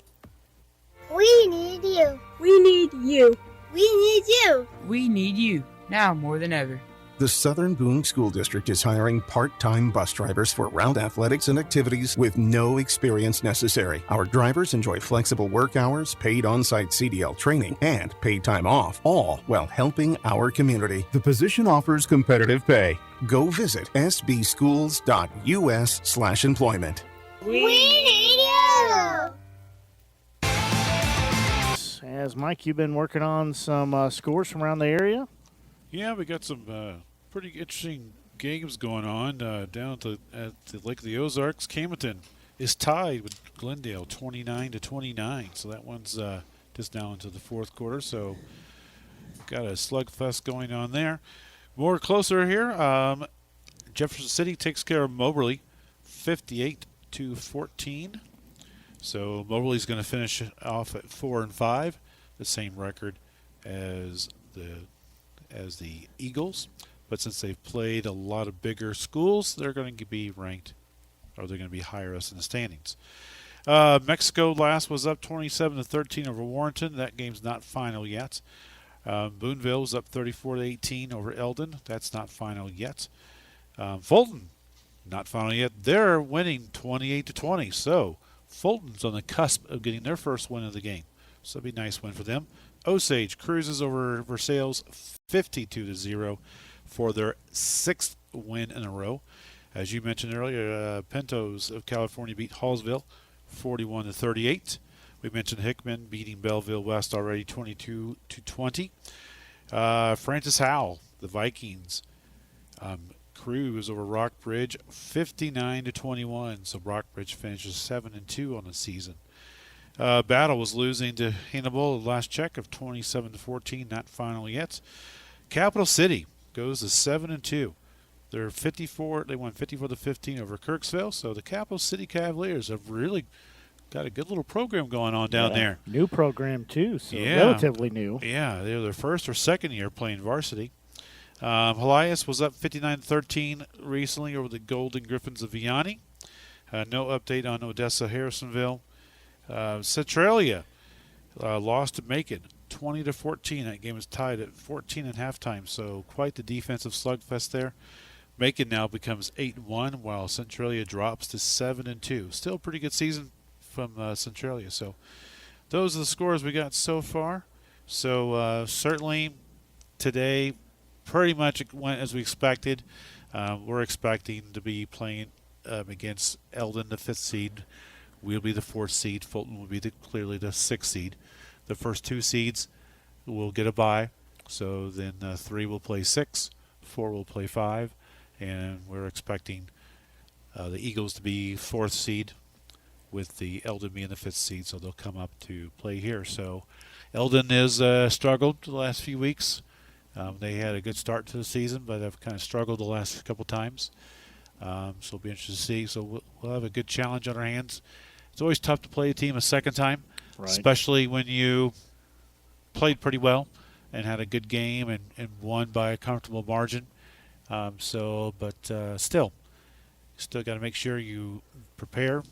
We definitely need to make sure we get healthy. We got to get some players back to get us some more depth and give some people to be able to take a break here and there. Yeah, taking a look at the standings here for the Class 3 District 5, as the only game that's been updated is Moberly, so they finished with a 4-5 record. They sit atop with 35.67 points. Mexico, and again, all the rest of the 5 teams, those games are not updated. So there'll be maybe some changing, probably not a whole lot in the standings here. The points will change, but I don't think the standings will, as Mexico in second currently with 31.16 points. But Moberly did beat Mexico, so Moberly's most likely going to be the 1st seed. And Booneville, they're winning, so 5-4. Booneville will probably jump up to 2nd place, and that's not surprising. So I don't think Booneville played Moberly. So Booneville sits at 30.53 points, and Southern Boone 29.58 points. Eldon back at 23.26 points, and Fulton in the basement with 14.9 points. So there's nothing to change the bottom 3. Southern Boone, Eldon, Fulton will still stick with that. There's no reason for any of those to change. And we beat Eldon, so that would no way Fulton can jump Eldon. So if Eldon were to jump us, we would jump them. Yeah. So they need a big-time comeback. Yeah. Last we saw, they were down 34-18, and Eldon doesn't have that kind of a quick offense in the word to come back. Yeah, so the first 3 may shuffle around a little bit, but really it doesn't matter. Yeah. It doesn't really matter. I expect Moberly, Booneville, and then Mexico will be the 3. So Mexico will host Fulton, and then Southern Boone will host Eldon. And for us. Again, that's fine because, honestly, Mobley doesn't scare me. Mexico, we beat them. Booneville, we were within how many yards was that? 2 or 3 yards? We were with a awful chance close, to tie. yeah. So, none of these teams are scary. The first place team is going to be 4 and 5. Absolutely. I mean, really. So, like we anticipated 9 weeks ago, 8 weeks ago, whatever it was, 9 weeks ago, I guess, it's going to be a wide open district. Anybody can win. We didn't think Fulton had much of a chance, unfortunately, but we thought that the other 5 teams would have a good chance, and sure enough, 4 and 5 is going to be first place, and 3 and 6 is going to be sixth place, and there'll be a game in between, difference between the rest. So absolutely, and like we said in our pregame conversation with head coach in Mark Ross, not the ideal place you'd like to be. Ideally, you want to be in top 2, but certainly not the worst place. And like we said, the top 3 may shuffle around, but for Southern Boone, it really doesn't matter at this point what happens because the bottom 3 are just going to stay where they're at. So that will keep Southern Boone should keep them in the 4 spot, which again would put them playing Eldon next week. And honestly, just kind of mirror what you said. I like that matchup next week, and I like the matchup for later on. Of course, we can't get ahead of ourselves because now we enter in where everything's on the line. It's one and done. If you suffer a loss, you win, you keep playing. You lose, you start thinking about basketball season and, and wrestling season as well, as it'll be here quickly. So that's basically everything on the line for the season. It all comes down to this. Eldon has gotten within 10 points of Booneville, 34-24 in the fourth quarter. They just had a 2-point conversion that was intercepted, so that one's getting closer to the final and not quite given up yet. Well, I don't see Coach Ross headed this way, so I think we're going to go ahead in our broadcast here and get packed up and get set for next week. As if you haven't done so, be sure and follow us on Facebook. Search for Show Me Sports Network. You can find us on there as soon as we see how everything shakes out as the dust settles for the Class 3 District 5 tournament for football. We will let you know, and we'll pass that on and let you know where we'll be. We're anticipating it'll be a home game next week. However, what we can tell you is we'll have the exclusive broadcast here on the Show Me Sports Network. Everything, we'll get the paperwork filed and everything like that, and we'll be good to go to bring you exclusive coverage of Southern Boone County Eagles football next week as we will start district play. Any final thoughts before we get out of here? No, folks, come out next week. Show up if you can. Again, we got a great atmosphere going on here in Ashland. The kids young men could sure use your support and cheering, and come watch some good football. Absolutely. Well, that's going to do it for our broadcast for the Show Me Sports Network. And for Mike Freeze, I'm Blake Gasaway. Until we talk to you next Friday, as we will have Class 3 District 5 action here on the Show Me Sports Network, the exclusive home for Southern Boone County Eagles football. And pregame starting about 6:30 and kickoff coming at 7 o'clock. So long and have a great evening.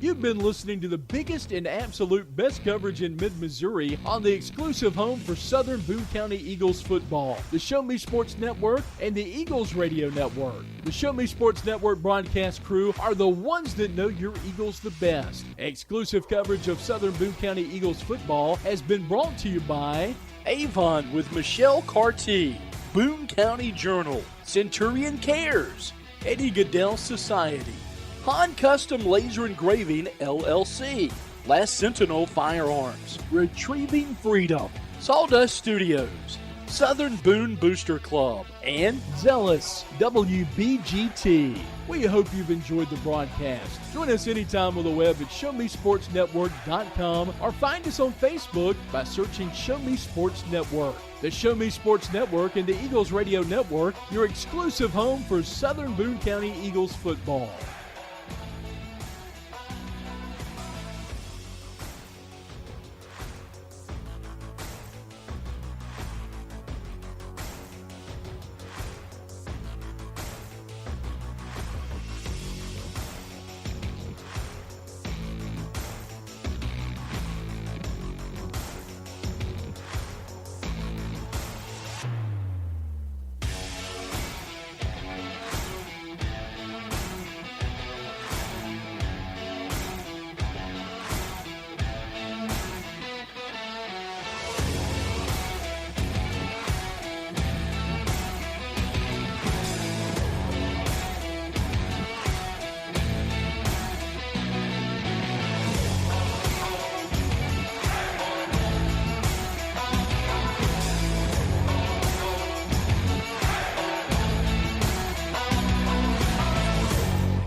Hi, I'm retired Army Sergeant Trent Dirks, and I want to tell you about an organization that saved and changed my life forever. Retrieving Freedom provides highly trained service dogs to veterans with disabilities and children with autism, absolutely free of charge, thanks to the generous donations and support from people just like you. Experts from Retrieving Freedom help throughout the entire process, from fostering programs through service dog placement. Retrieving Freedom gave me the skilled service dog Tracer, who has been my best friend and my lifeline. To find out more about how you can get involved, volunteer, foster, or to donate, visit their website, retrievingfreedom.org.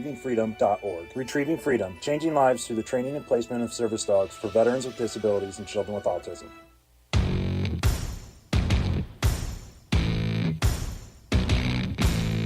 You've been listening to the biggest and absolute best coverage in mid-Missouri on the exclusive home for Southern Boone County Eagles football, the Show Me Sports Network and the Eagles Radio Network. The Show Me Sports Network broadcast crew are the ones that know your Eagles the best. Exclusive coverage of Southern Boone County Eagles football has been brought to you by Avon with Michelle Carty, Boone County Journal, Centurion Cares, Eddie Gaedel Society, Han Custom Laser Engraving, LLC, Last Sentinel Firearms, Retrieving Freedom, Sawdust Studios, Southern Boone Booster Club, and Zealous WBGT. We hope you've enjoyed the broadcast. Join us anytime on the web at ShowMeSportsNetwork.com or find us on Facebook by searching Show Me Sports Network. The Show Me Sports Network and the Eagles Radio Network, your exclusive home for Southern Boone County Eagles football.